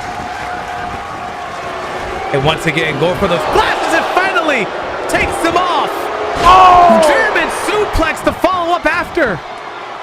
And he's not done with it from there. Oh! Jesus Christ. Jesus. If Jester was something with those glasses on, he is nothing now. Flips out. Merry-go-round! Another merry-go-round taking on Artemis. And now he's about to, well, he's trying to go for that carousel! Drops him on his neck! 1, 2, no! Only the 2 count. You hear the roars and screams of Jester's almost unhumanly like. And look at him. Oh my God. Jesus Christ. He sat up. That's a scary sight. Indeed. We have a man who is bloodied and he just sits up like this. Oh God. I'd shit my pants if I were you. Oh, rolling elbow. Oh my goodness. He didn't even move an inch. He didn't even move an inch. Oh, his back. I think this match is taking a big toll on him now. He was resilient to it earlier, but now I think it's starting to take a big toll on him. For sure, for sure. And wait. Hey! Come on! That's his trainer! Come on! Yeah, his trainer is out here trying to give him a bit of coaching here. And oh my God, the headbutt from Jester. I don't know how Prevails is gonna ever teach an Artemis how to protect himself from a headbutt like that. Jesus Christ. Oh my goodness. Oh my God. Torpedo headbutt. He's hard-headed. The man is hard-headed. Without a doubt. Look at him. Prevails saying, well, that's my boy. Has him up here, powerbomb situation, right into the exposed steel! Oh, did you hear the sound of his back colliding with the steel? Jesus Christ, deadlifting him off the mat here. Oh! Bomba! Courtesy of this trainer. Right out of the playbook that I'm sure that they went over going into this matchup here tonight. There's him around. Oh my God. Able to flip out of it. Catches the leg. Oh, trying to do it again. Able to get out of it. Oh my God. Drops him on his head. Neck included. Oh, you hear the cough from Jester right there. So much work being done on both of these individuals. And what the heck? Who the hell is that? He looks. No! What was that about? He just low blowed him. Is it just me, Norm? I'm trying to. He looks familiar. Yeah, I was trying to say by the facial hair. He looks familiar and.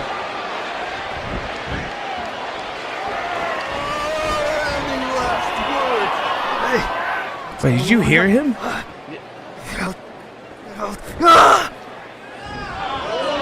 Is that who I think it is? I'm thinking the same thing. Is that? No. No way. I mean, it kind of looks like yeah, I was him. gonna say, no way. I don't think so. Something is. What the hell is going on there? Something's definitely going on with that fella's mental. Indeed. What the fuck? A glowing eye? Oh, the eye poke! Oh no! This is how he beat Namo! Into the backslide! Exactly how he defeated Namo! But not but an he wouldn't have Artemis! defeated Artemis! Oh, Russian sickle! New variation! I guess you can call it the reaping hook. And now he is picking him up here. Uh-oh. Got him in Tried to choke some answers about maximum out of him, and he just laughs about it. This is no laughing matter. This is the man who wants to kill you. Again, the Russian sickle. Now that is the reaping hook.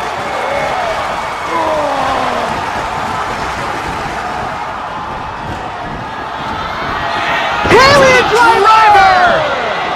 1, 2, 3. That nets him the win.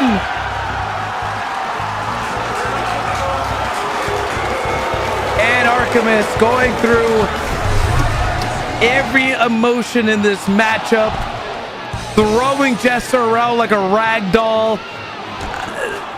hitting that hard part of the ring, that apron area. Oh, and then of course, both men using that exposed turnbuckle to their advantage. Look at his trader just in the corner, just worried, and then dropped on his neck. And then this right here. He didn't know if this was Maxima or not, or what's going on there, and trying to get answers choked out of him, and oh my goodness. That Russian into the driver. Into the Kralian driver. This got the 1, 2, and 3. Your winner. Russian and Superman Artemis. Uh-oh. I don't think he's done with Jester. I don't think he's done with him. Wait a second. Where are you? I mean, I see some lights on the aisle over there. Wait, huh? Jester's not here. Where'd he go? The glasses are, though. Is this the end? I don't know. Well, wow. Well, we still have our main event coming up for the Catchweight Championship. Vogan, Dastardly, reign. I will tell you a story about a king who has reached the top and from there could be seen. He fought and clawed his way like a true lion, making his reign strong like iron. He got the victory by any means. 13 men tried, but remained only their screams. He held the crown for a long time, until a new challenge crossed his line. The first was a wanderer, the toughest man in the West. Wherever he went, he was called the best. He lived in darkness, away from the spotlight, waiting in silence for his moment to fight. And his moment has come. He will fight for the crown, taking down the sinners and turning the world around. The second was a hero who also wanted to change the world, bringing the new and taking down the old. He wanted to revolutionize, summoning the people to fight at his side. He lived in the darkness, but came to the light to enforce justice and fight for what's right.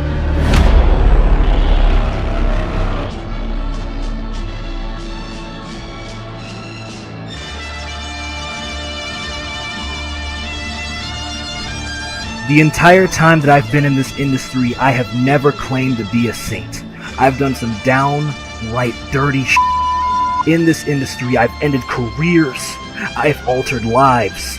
I've never claimed to be a good person, but I've also never claimed to be a liar. Oh, but no. You had to! And the history. You had to! Go away! Oh, no, wait. Take No. this Dastardly! But just know this. This Deadeye doesn't miss. You hide behind those rusty gates because you know that there you have the complete control. You give the opportunity to wound and banco up legends for totally irrelevant individuals like Tyler Rain. For real, what they have done, what have they achieved over the years? Absolutely nothing. The only certainty is that the old lion will succumb. Oh, he's Vogan! This story isn't over. The battle is yet to be seen. Only one can survive and be crowned the king.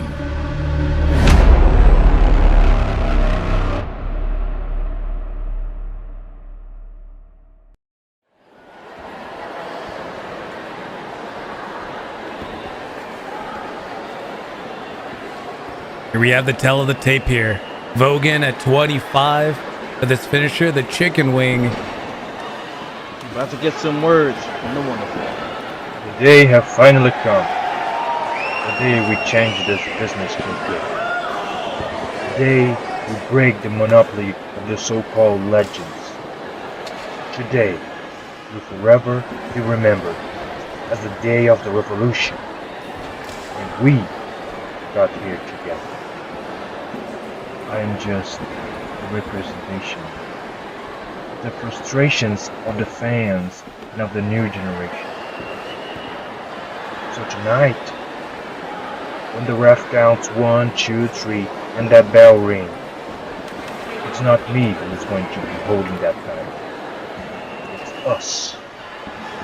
And it doesn't matter if it's 1 or 2. It doesn't matter if the enemies are more experienced or stronger.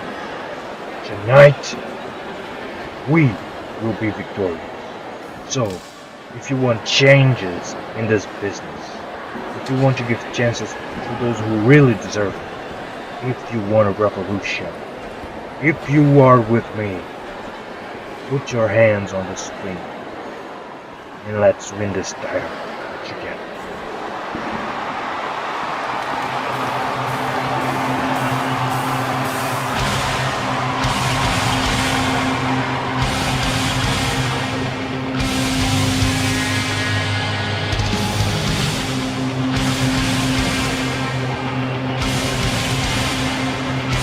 Wonderful, Norm. He's Vogan!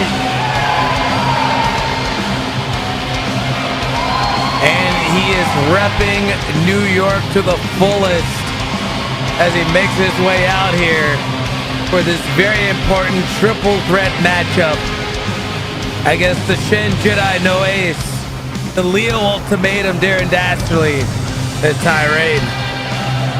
You know, originally it was just 2. But then Vogan feel like, you know what? It's time to change some things around here. And he implemented himself into Catchweight Championship fiasco. I've been there to see it all unfold, and it's amazing to see how things can come down to a triple threat contest between these three combatants. The wonderful Vogan is here in the ring, and coming up next is my teacher, my senpai, Tyrain. As we're about to hear some words from the Dynamite Kid himself.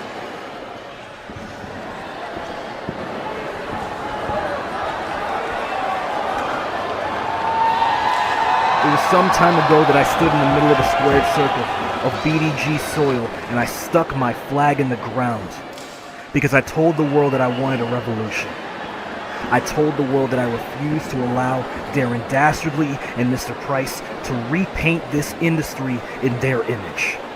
A picture painted in blood, the blood of the roster, because they were willing to sacrifice anyone and anything to be at the top with all the money, all the gold, and all the glory. And it was some time ago that another serpent in the grass, Vogan, decided to take my message, my goal, and my passion, make it his own. Because he claimed that he wanted to turn this industry around and put the new generation at the forefront when all he really meant was he wanted the catchweight championship of the world. I'd be lying to you, ladies and gentlemen, if I told you you weren't surrounded by a bunch of liars and sinners. But I couldn't cast a stone because I've been to the dark side far too many times. But this isn't about my past. This is about where I'm going and where I want the industry to go. Because, ladies and gentlemen, there is nothing that I care about more than the martial art and the sport of professional wrestling. I've given my life to this, and I refuse to allow these two to ruin that for me. To ruin that for anybody. And I don't care if you stand beside me or you stand against me. I will rip everyone limb from limb because I refuse to allow these two fools who you've glorified as legends to ruin this industry so that they're the only legends we can talk about ever again. This means more to me than the catchweight championship that I never wanted, that I only wanted to use as a light to bring this industry back to where it needed to be. This means more to me than the lifespan of BDG that I wanted to preserve but couldn't because time took it away from me. I've been given the chance to go for round 2, and I will not let it slip away from me. So Vogan, you can call me irrelevant as much as you want and as much as you did all those years ago, but I'll remind you tonight that a true classic never goes out of style. And Dastardly, I have an ultimatum for you. Fight to your dying breath, or I will take it from you myself. Because I will leave with the catchweight championship of the world, even if I die trying.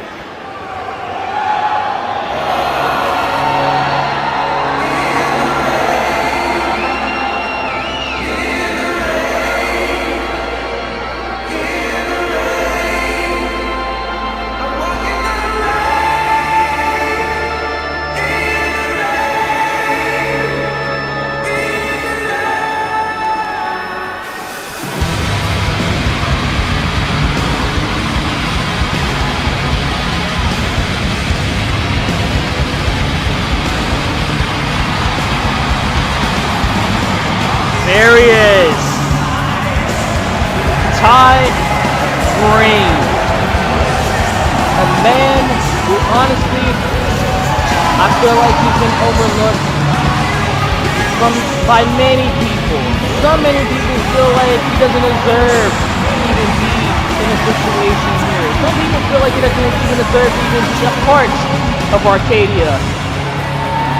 Honestly, Tyrain's been working his ass off for moments like this. And for people to say that Tyrain doesn't deserve to be in spots like this, you just don't know what Tyrain has in store when that bell rings. But it's going to be interesting given how he has to deal with 2 people rather than 1. And well, it's time to hear word from the Shit Jedi Ace himself, Darren Dastardly. The man of the hour. Catchweight champion himself.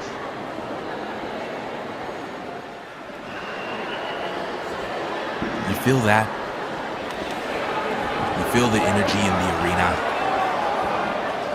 That, my friend, is the sound once again, the Leo ultimatum, creating, shaping, shifting, and changing the tide of the wrestling world today. Where once again, iron sharpens iron and blade goes against blade. For the 14th time, I put this catchweight championship of the world and prove why I'm the greatest champion walking in the past decade. No one has done it like me. And tonight, the two men have proven it. They've looked up to me, they've watched me, they eyed me, and they've envied me. One who have looked at my glitz and glamour, my status, my image, and my business tactics, and says, I am that man. That man is Vogan. And the other, who has been mesmerized by my words, stilling out of my mouth, changing the tides of influence. That man is Tyree. And although I'm a fan of these two individuals, I'm flattered to be in fact. But people have got to realize that they've been hoodwinked, and that there is only one man who can talk that talk and walk the walk. Over a decade of mastery, decades worth of masterclass that wrestlers still reference to this day. And tonight I have to prove it again for all of you who have been sleeping. I mean, it's simple. Bryce Starr, Yukida, Stupendous, Norman Rhodes, Josh Texera, Brian Young, Izu Takahama, Namo, Isamu Hideyoshi, Kid Tiger, Jay Williams, Tommy Epsilon, Scott freaking Barnett, and Terry Big Chest Atkins. Are you awake yet? The numbers speak for itself. The influence impacts millions. And tonight, I have to do it all again. You know, by the end of the night, people have said, man, I may have lost it. I haven't put enough energy in myself to do this again. People have said, you might have to give it your all, Dastardly. Yeah, it might just be your last. Well, to all you individuals, the game is simple. At the end, you all be shocked, you all be amazed, and I will be smiling in the middle of the ring with the announcer saying, and still catchweight champion of the world. And all will say and remember, long live the Leo. Goodbye.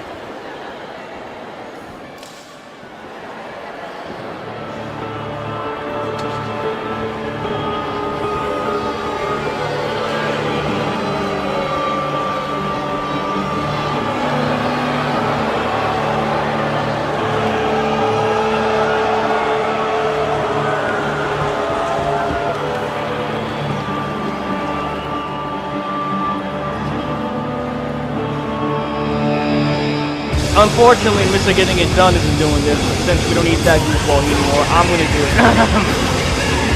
He is the Jedi No Waste! Oh, you're doing it wrong, Jesus What? Christ! What are you talking about? I'm doing it! It is the Shin Jedi No. No. I've been here longer than you have. You're not gonna do this. I'm doing it. He is the BDG Catchweight Champion of the world, the Leo Ultimatum, Darren Dastardly. That was kind of mid. I'm not gonna lie. That was kind of mid. As someone who has been in the ring with Darren Dastardly, as he mentioned in his promo there before this matchup, the man gives props where props is due. However, some words can be a little deceptive when it comes from Darren Dastardly. Yes, he is the Shin Jedi No Ace. He is the Leo Ultimatum. God.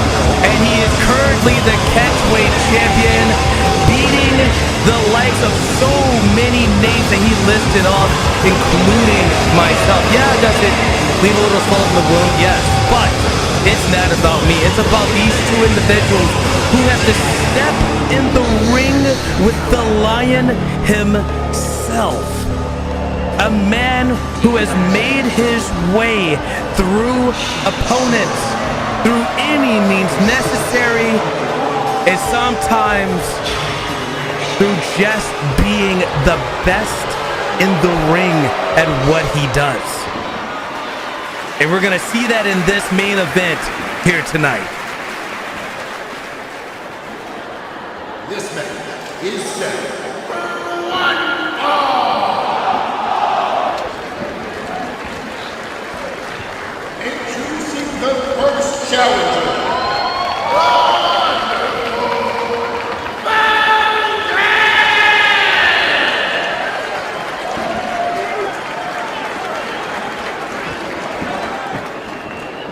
Introducing the second challenger.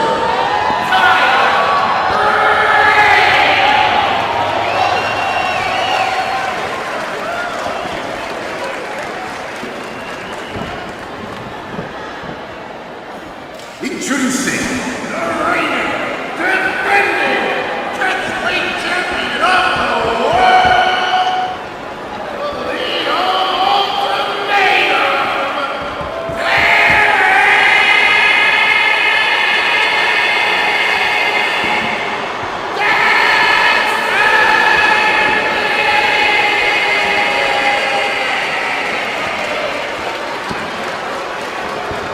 As our official gathers the catchweight championship from the Leo Ultimatum, I have to point out here, it could take one Leo's clinch to put away either one of these gentlemen, but this is not champion's advantage. This is a triple threat match.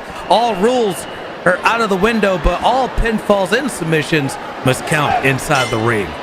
There's a wealth of experience in this ring compared to Vogan as well. We talk about the age and somewhat size difference between the three, and we're looking at the biggest in Tyrion. Indeed. I mean, Darren Dastardly been in this game for quite a while, but if you have to give the experience factor, it definitely has to go with Tyrion. He knows too much. As for Vogan, he's been doing some good for himself ever since his debut, and I feel like some things are about to explode real fast here as Vogan hot out the gate going after the man that he set his sights on all this time, and Darren Dastardly. I will say for sure, those two were talking over, hey, I want to go after Dastardly first. All these men want a piece of Darren. And like I said earlier, you're sitting in the ring with a lion that is Darren Dastardly. Teamwork is going to be very essential in this matchup. But these two are not going to team up. They're going to fight each other. Try to go for that crosswalk. Vogan was able to skip out of that one real fast. Going for a chop. Splash from Tyrion. Oh my goodness. And look at Darren crawling out of the way there. You know, this is smart. I mean, to be fair, for Darren's sake, he probably want to get out of there and protect himself. I mean, all eyes are mainly on you, especially when you have the big target on your back, especially when you have the championship that these two men won on! Oh my goodness! Schoolboy! That was pretty cool. I'm not gonna lie. Jackknife pin, only getting a 2 count. Only a 2 count. Almost going to a backside there, but an arm drag for his troubles. Now I got a bully choke nice locked in takedown right here. there. Shoulders on the mat now. 1, 2. No. Only the 2 count. It only takes 3 seconds for this match to be over. You could be crowning a new catchweight champion of the world. It could be Vogan. Yeah. It could be Ty. It could be Darren. But right now the action is between Ty and Vogan. But an Northern Lights suplex only getting a 2 count right there. Vogan with a huge ready. They got toe. Darren coming into the play here. Oh!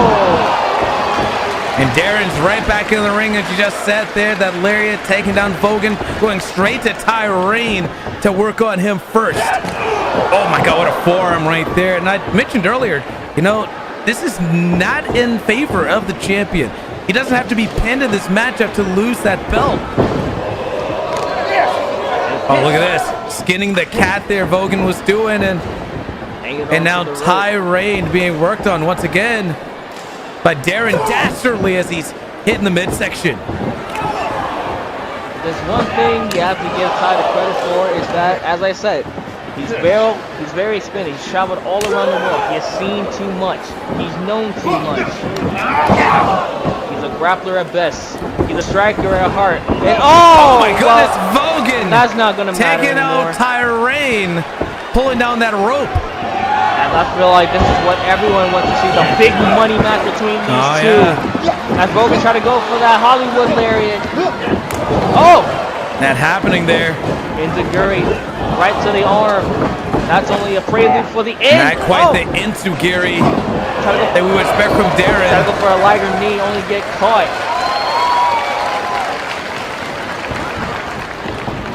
My boy just got into the number here. Who do you think is coming out of here with the win, Norm?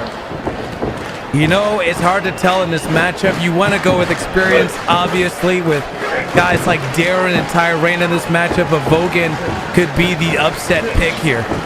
Yeah, I feel like a lot of people are rooting for either Darren or Vogan here. Not a lot of odds on Ty, unfortunately. Listen, I feel for Ty. I felt every word he said during this promo earlier as Vogan gets kicked in the midsection there. I've been in that situation where I'm the underdog. I'm going into that matchup against Darren, and I'm sure people were tearing their tails off during that matchup. But there's no doubt about it that there's an added pressure when going up against a man like this. Indeed, especially when the implications are high right here.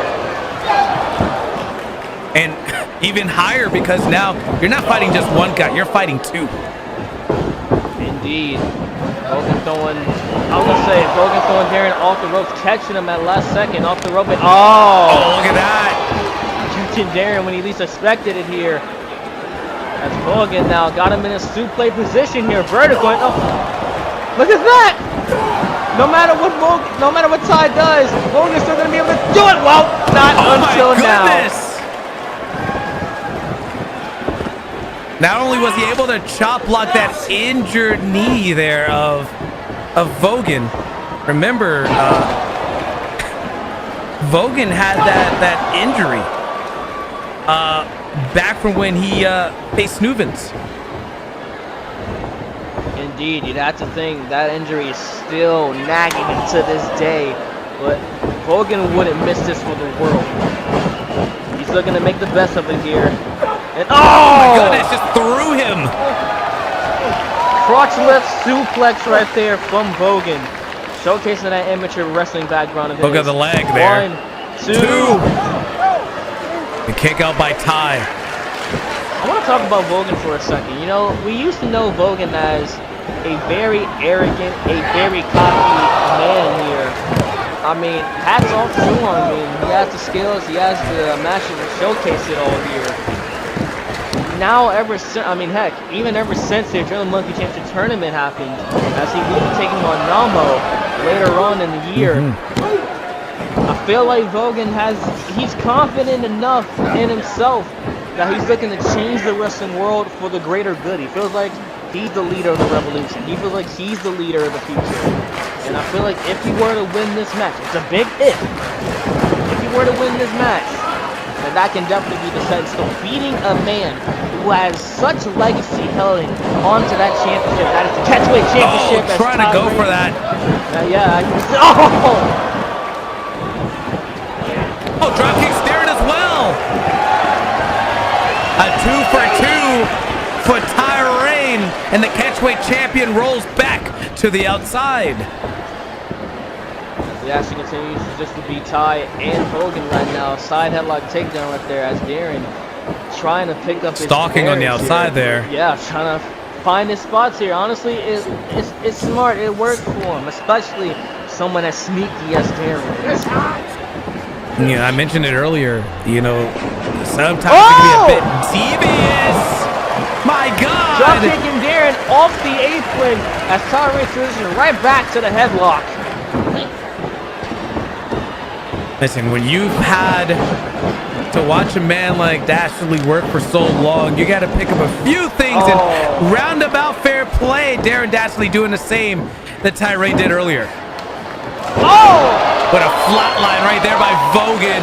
And Dastardly up on the apron uses that right hand to stun Vogan, going right back to a chop. And Dastardly, look at it, the strikes. Dastardly being kick right to the midsection. Dastardly being the oldest of the three here. Indeed. Oh my goodness, what a drop kick. Back chop sniper! Hooks the outside leg here. 2 and only a 2 count. 1 second away from Dastardly losing that catchweight championship originally created in Kapow. Now just kind of floats around the waist of Dastardly, who's been defending it tooth and nail. Indeed. Oh my goodness. Vogan using that knee to escape out of that suplex situation right there. And now, got him right into a good position now. Throwing some knees right down to Darren Dastardly. Can't do much, but just let it happen. And Tyrain really wants to get in there and do some damage to Darren himself. And he does get his opportunity, and Vogan takes the opportunity himself. On a roll again. 1, 2. Breaks that up into a schoolboy band, but no. There's some up and slams him down. Transition into a powerbomb. 1, 2, and only a 2 count. I have to ask you, what do you think all three of these men have to do in order to get victory here?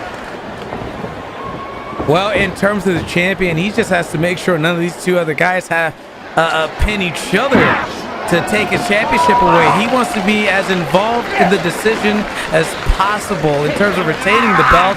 In terms of Tyrain, I know he's going to be focused on Darren. I mean, you have to. Man is dangerous. But he also has to make sure that Vogan doesn't take too much focus away from the plan at hand. Here, Vogan, on the other hand, he's the youngest of the three in this matchup. He cannot let inexperience take over, and he has to be on his P's and Q's during this matchup. Shoulder block from Tyrain. Let's tie. Drop down from Vogan. Oh, try to put something there. Oh my God! Just hung him up there in the second rope. Decapitator right there, slingshotting him right there. Slams him down over the body slam. Beautiful senton right there from the outside. 2, and only the 2 count. Weekly getting that right shoulder off the mat.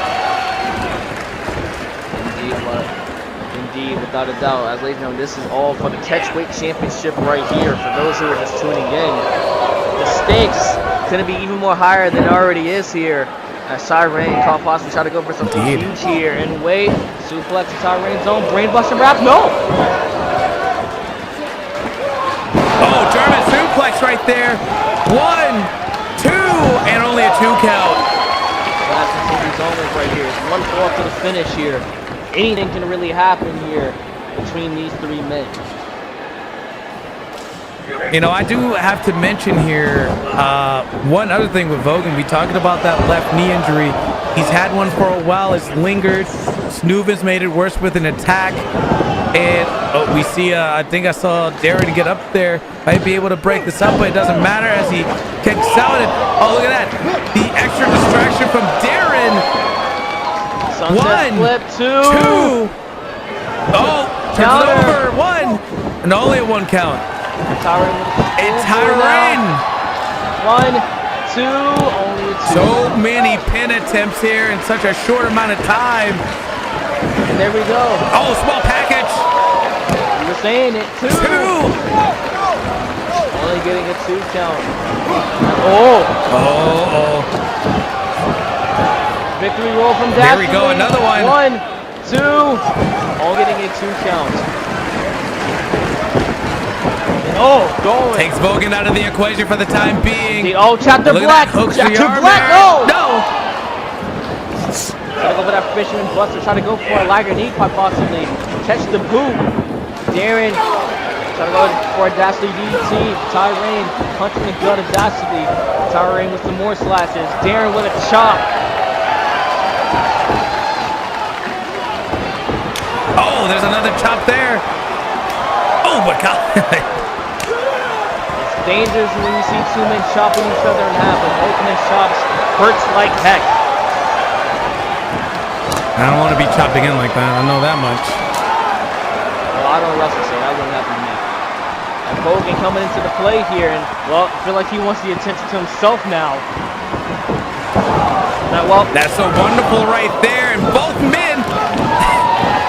So, remember what I mentioned earlier about, you know, inexperience, and you know, he didn't pick the right spot to come back in there for, you know, man. He could have waited. Yeah, and is Ty telling Darren it's his turn?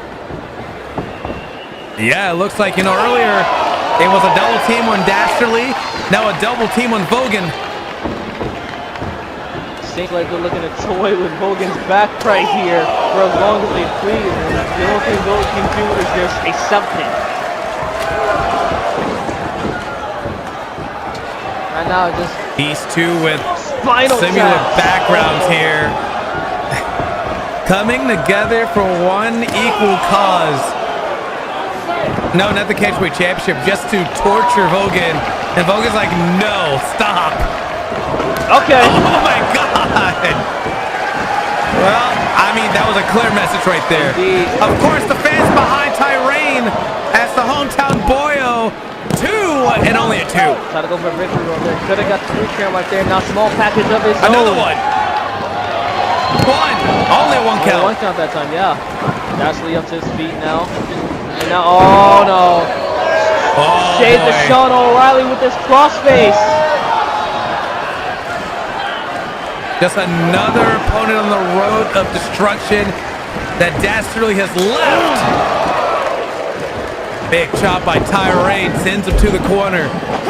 Another chop in the corner. You gotta think Dastardly's chest is getting more and more red the more Ty hits those shots. Yeah, I was gonna say, if your chest isn't beat red by the end of this matchup, something's wrong. Oh my goodness. You can see from I can see the welts. Yeah, I was gonna say, you can see it on both men's chests. It's getting more redder and redder the more they do these shots, and they're just dueling back and forth with whose shots are stronger here. Oh my goodness. That's tied over in those slashes. It looks like here, it's Tyrain, but Mr. Wonderful's back in the equation. Seems like his turn. There's a chop of his own. Now wait a second. Oh snap! Oh Monkey my flip. goodness! Oh my God! What a sequence! Okay, I didn't think something like that would happen. I didn't think so either, but I'm glad it did. Back to level pegging between these two. As it's back to Vogan and Rain. Now wait a second. Oh! Crucifix! Jinx! 2! Only a 2. Only a 2, yeah. This match is getting more and more intense as it progresses onwards here. And again, we have Dastardly on the outside right now. If one of these two would go for a big finish, they could absolutely take the championship away from Dastardly. Oh my! Cutthroat cutter right there from Vogan. Uh-oh. Vogan wants Dastardly up. Ty is up in the background, kicks him in the midsection. And, suplex. That suplex right there. The sweep. Oh my God! The crowd loving it.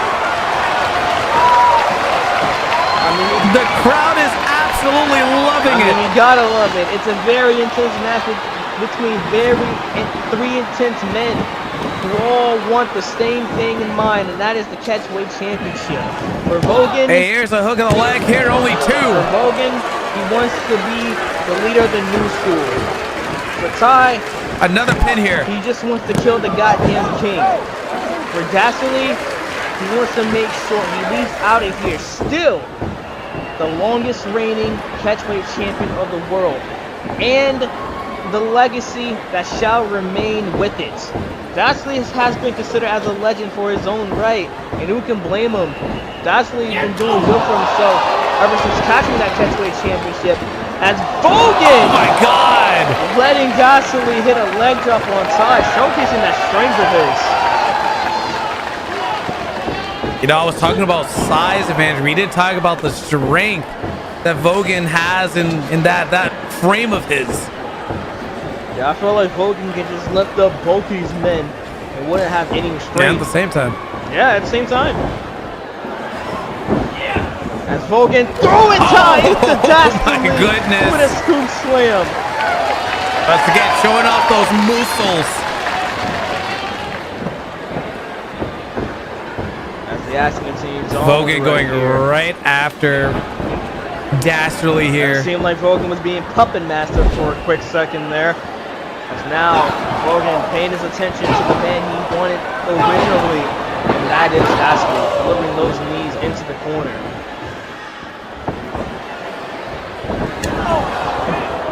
And right to the back of Vogan. Uh-oh. Kick there. Oh. To the opposite corner now. Picking up Dastardly. What does Vogan have in mind? What is he gonna do here? Indeed, as he chops the chest of Dastardly. Oh, wait a second here. Once again. Oh, he catches him this time. Oh! And a powerbomb by Dastardly. Kicks him in the midsection. Diamond's Rain. Oh. Yeah, I was looking for that hammerlock. No, it wasn't happening there.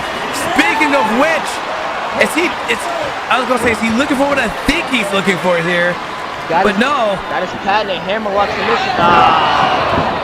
Well, I'm really surprised the super villain tactic coming into play here. And I got a grounded, grounded Komodo lock right here. Double wrist clutch. You know, I've seen Dastardly turn that hammerlock into a Leo's clinch before, and it's you know, it's an astounding thing to witness. But that now against Vogan. Kick right to the midsection, comes off the rope. Oh! Fakes him out! Oh, beautiful uppercut right there by Vogan. Dastardly. Huge here. Wait! Oh my God! Jesus! Huge emerald elbow right there from the Dastardly one. The Leo ultimatum. Now, got him in the what? Bringing out so many things here. Was that a Trey Jordan move he just pulled out? That was the exaltation kick, but not enough to get the victory. Man is pulling out all the stops from his past. I swear to God, if I see my move done, I'm taking off my clothes. I'm jumping in. No, you're gonna sit your ass right back here. here. I'm jumping in. I'm gonna jump in. I'm gonna do it. I'm gonna heck do it. What you're gonna do is sit your ass back. I will not take this disrespect. Well, you don't have a choice. As Dastardly is looking to power drive Vogan onto the apron here, and no! Vogan off the ropes. Oh my God! Dastardly moves at the last second and just lets him float to the outside and catches Tyrone. Look at this again. As we were messing about in the conversation here, it seemed like Dastardly tried to end Vogan's young career by doing a power driver in the apron, but that happened. Originally, he was aiming for Vogan. He was aiming for Dastardly here, but instead, he got Tyrone instead. Oh my goodness. Wait a second. Hold on, never mind. Still hold that thought though. As Vogan able to counter there. Oh my goodness, Dastardly taking him off the apron. Almost slamming him on the knee right there on the apron. That has to hurt. And once again, we have a one-on-one here between Ty and Dastardly. Indeed. Trying to go for a leg kick when they're shooting for it. Dastardly said, get off me. Off the rope goes Dastardly.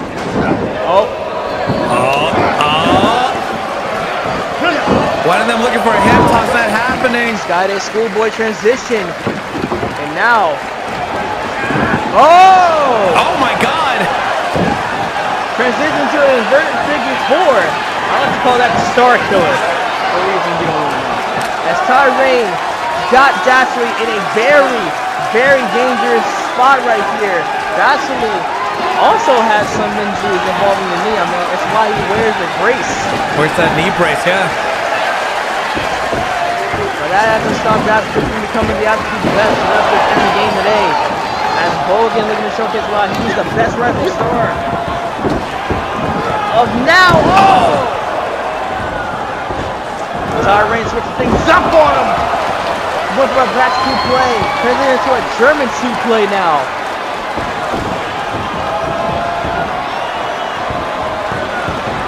And Ty going up top here. High rent district. Oh my God, is he gonna go for the headbutt? Because that's normally the signal for it, but no, he goes for the elbow instead. 1, 2. Just messing about with Dastardly there. Trying to go for the Yakamoto Soto headbutt right there.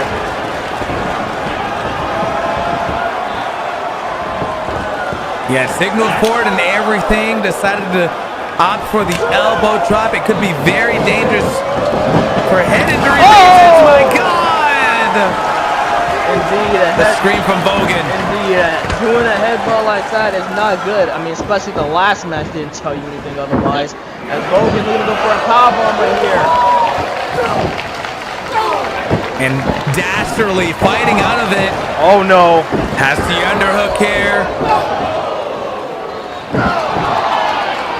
And now Vogan, nope, counter by Dastardly. And oh goodness, flips out. Kick to the midsection. Diamond Rain! My goodness! The Diamond Rain has been pulled out. And by God, it was heavy. Indeed, both Vogan and Dastardly are down on the mat. Using all their strength, their energy, and their stamina to try to get somebody with and veteran instinct. Veteran instinct right there by Dastardly, rolling to the outside, making sure that Vogan doesn't get a pin attempt on him. Indeed. Tyrain coming into the Here play. Right to that knee again. Wait a second. Cross lock! Cross lock!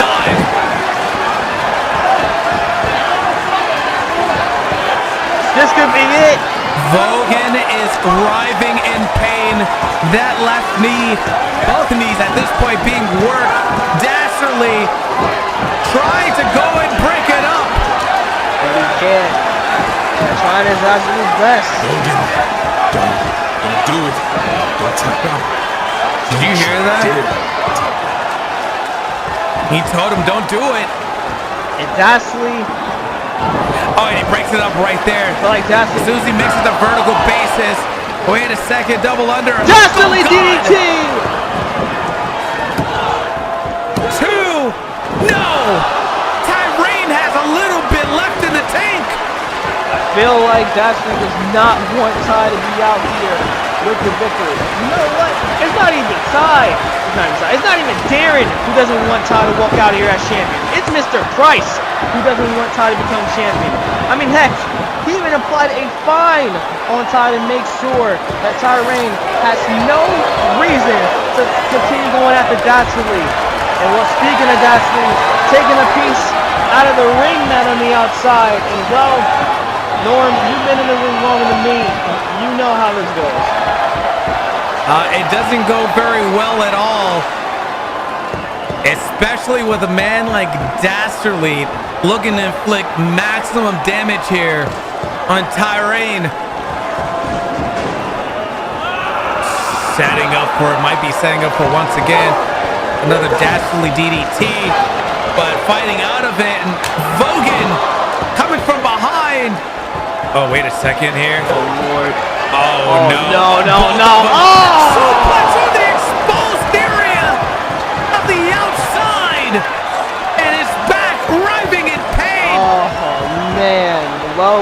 guy's gonna feel that in the morning. My God! Both men, Vogan and Dastardly, fighting their way towards the ring, crawling, scratching, everything. Oh, look at that, Vogan finally up. They look at each other, across the ring from each other, and both jumping back into the ring. Now watch him go. Guns blazing. Oh, that kick right there by Vogan. Now by Dastardly. Another one. Both delivering boots to each other. Off the with Vogan. Gotta go for it. Hollywood lariat. Got nothing there. Oh my God, that knee! Right over the top rope, but he lands on the apron. Oh no, that's something you don't want to do. He's about to go for that Hollywood. Lariat got no! No, he's not. Stopped by Dastardly. Back elbow to get out. Trying to go for that Black Dragon. Oh no! Oh, the chicken wing? No! I was gonna say try to go for that Dragon suplex right there. Oh, Pele kick to the arm. He only had one arm locked in earlier, but oh my God! Lariat got tall!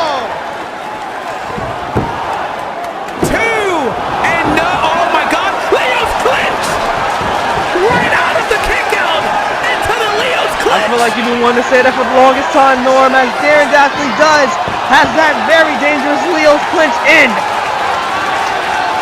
You gotta be kidding me! Oh my God! And he wraps in the leg with it! As Ty's taking notice of it, going to the top rope. Oh, wait a second, yeah.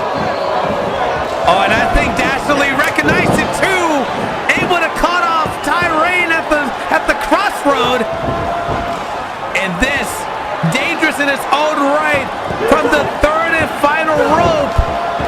But working out of it, wait a second. Oh God, Dastardly taken down. Vogan taking out Tyrain now.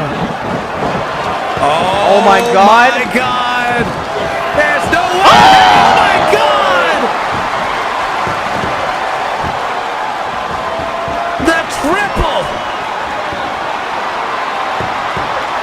Tower of Doom from all three of these men. Good God. I can't believe what I just witnessed. Goes around with the switch there, waist lock in there. Chaos there, no! Chaos counter right there from Vogan. Oh my God! The amount of things he just had to use for that DDT to happen. Oh my God, Dastardly rising up like a Sith Lord. Oh! He moves Ty out of the way! Smart right there by Dastardly. Liger in-ring experience. Into the Liger knee. Going for the cover here to retain the championship. No!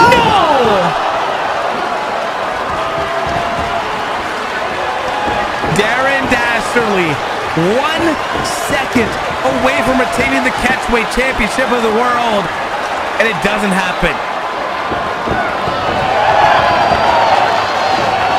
I'm gonna take more words from Mr. Getting It Done. Ultimatum mode has been unlocked? What is Ty doing? Wait a second. Tyrain and Darren Dastardly both on the top rope here. I don't know what they're about to do here. I may have an idea what's about to happen. Spill the beans. Is this going to be a dual Yakimura? Oh my God! But yes, it is! Oh! It is! Double the trouble, Dastardly and Tyrain with Yakamura sort of headbutts on the Vogan, but it affects Tyrain a little bit more. Jesus, that is something you don't see every day. Mainly because that's something you don't do every day. So dangerous to go for that headbutt there. I mean, we know Dastardly is hard-headed, but Tyrain, I absorbing so much of the impact of doing that. Now, Tyrion and Dastardly all over again. You can see the bruises on the back of Ty after that suplex on the outside.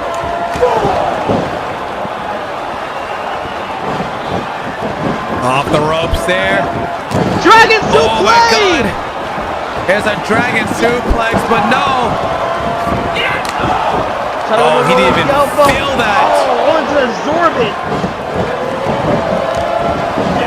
T2K! Just hit him with the Itsugiri. Now that's a T2K in the neck of the woods. Here we go. Check the black door. That has to be it for Tyrion Come to on! get the victory. One, two, no! That damn Dastardly son of a gun! That goddamn Mr. Price! Coming in to ruin everything Ty worked so hard for just to protect his boy. What does Vogan have? Oh my God, Vogan has to catch the championship! He has to catch my championship, but remember, there are no disqualifications in this matchup. No. Oh no, Vogan. No going way. for the win here. No way. 1, 2, 3.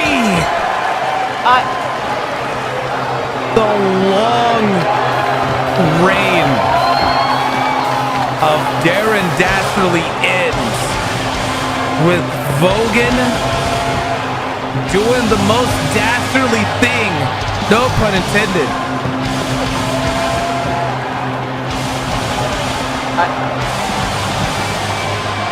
It's over. I can't believe it. I'm in complete and utter shock on what we just witnessed. Well, let's check out the closing moments right here. Ty hitting that T2K, that Dynamite kill kick, delivering that finishing blow, that fisherman buster, that chapter black. And Ty literally had the catchweight championship in the clutch of his hands, only for it to be taken away. Damn, Mr. Price. Indeed, and well, Vogan taking the opportunity that's given to him and blasting him with the catchweight championship. And this, stealing Tyrion's victory, just so he can be declared as the new catchweight champion of the world. This has to be thievery of the goddamn year. I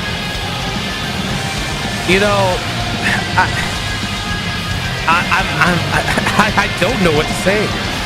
I seriously don't know what to say. I know what to say. Welcome, the new and improved catchweight champion of the world, the wonderful Vogan. That wasn't very wonderful of him. Well, and it looks like he wants to grab a microphone and talk. Vogan is champion no matter what we say. Well, let the handsome man speak. I did it. I did it. Ah, this was good. Let me just make things clear before I go celebrate. I always dream with this title.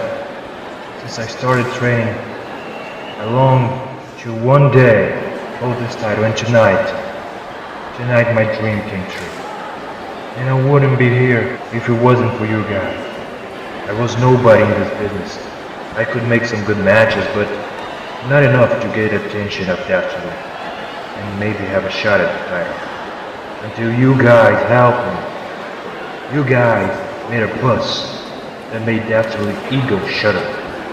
After all, we will never accept a young man starting his career to challenge him and attack him without consequence. You all helped me. Your stupid, rotten, ridiculous puppets helped me. Wow. How dare you boo me after I give you the best match you have ever seen? I made your money work, and you should be grateful for that. You guys are so dumb. You really thought I cared for any of you? That I cared for this stupid generation?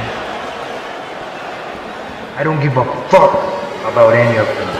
Sir? Because I'm better than you, and I'm better than any of your little idols.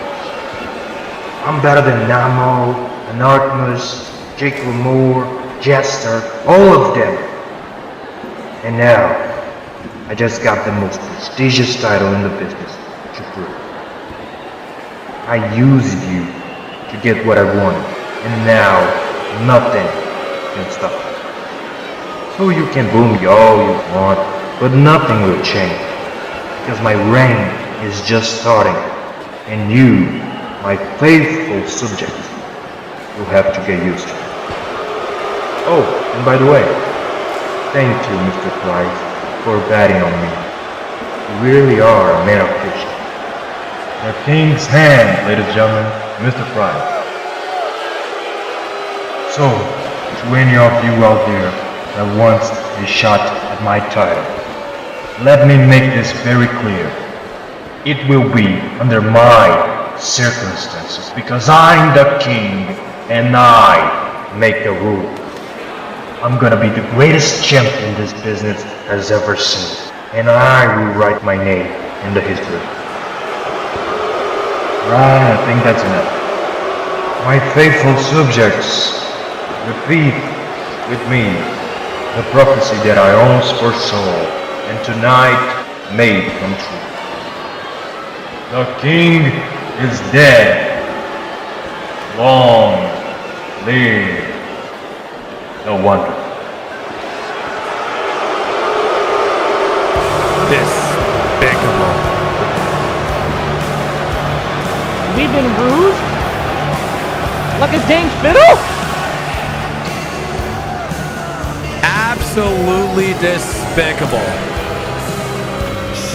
Well, there's your Mr. Wonderful Vogan, the new catchweight champion.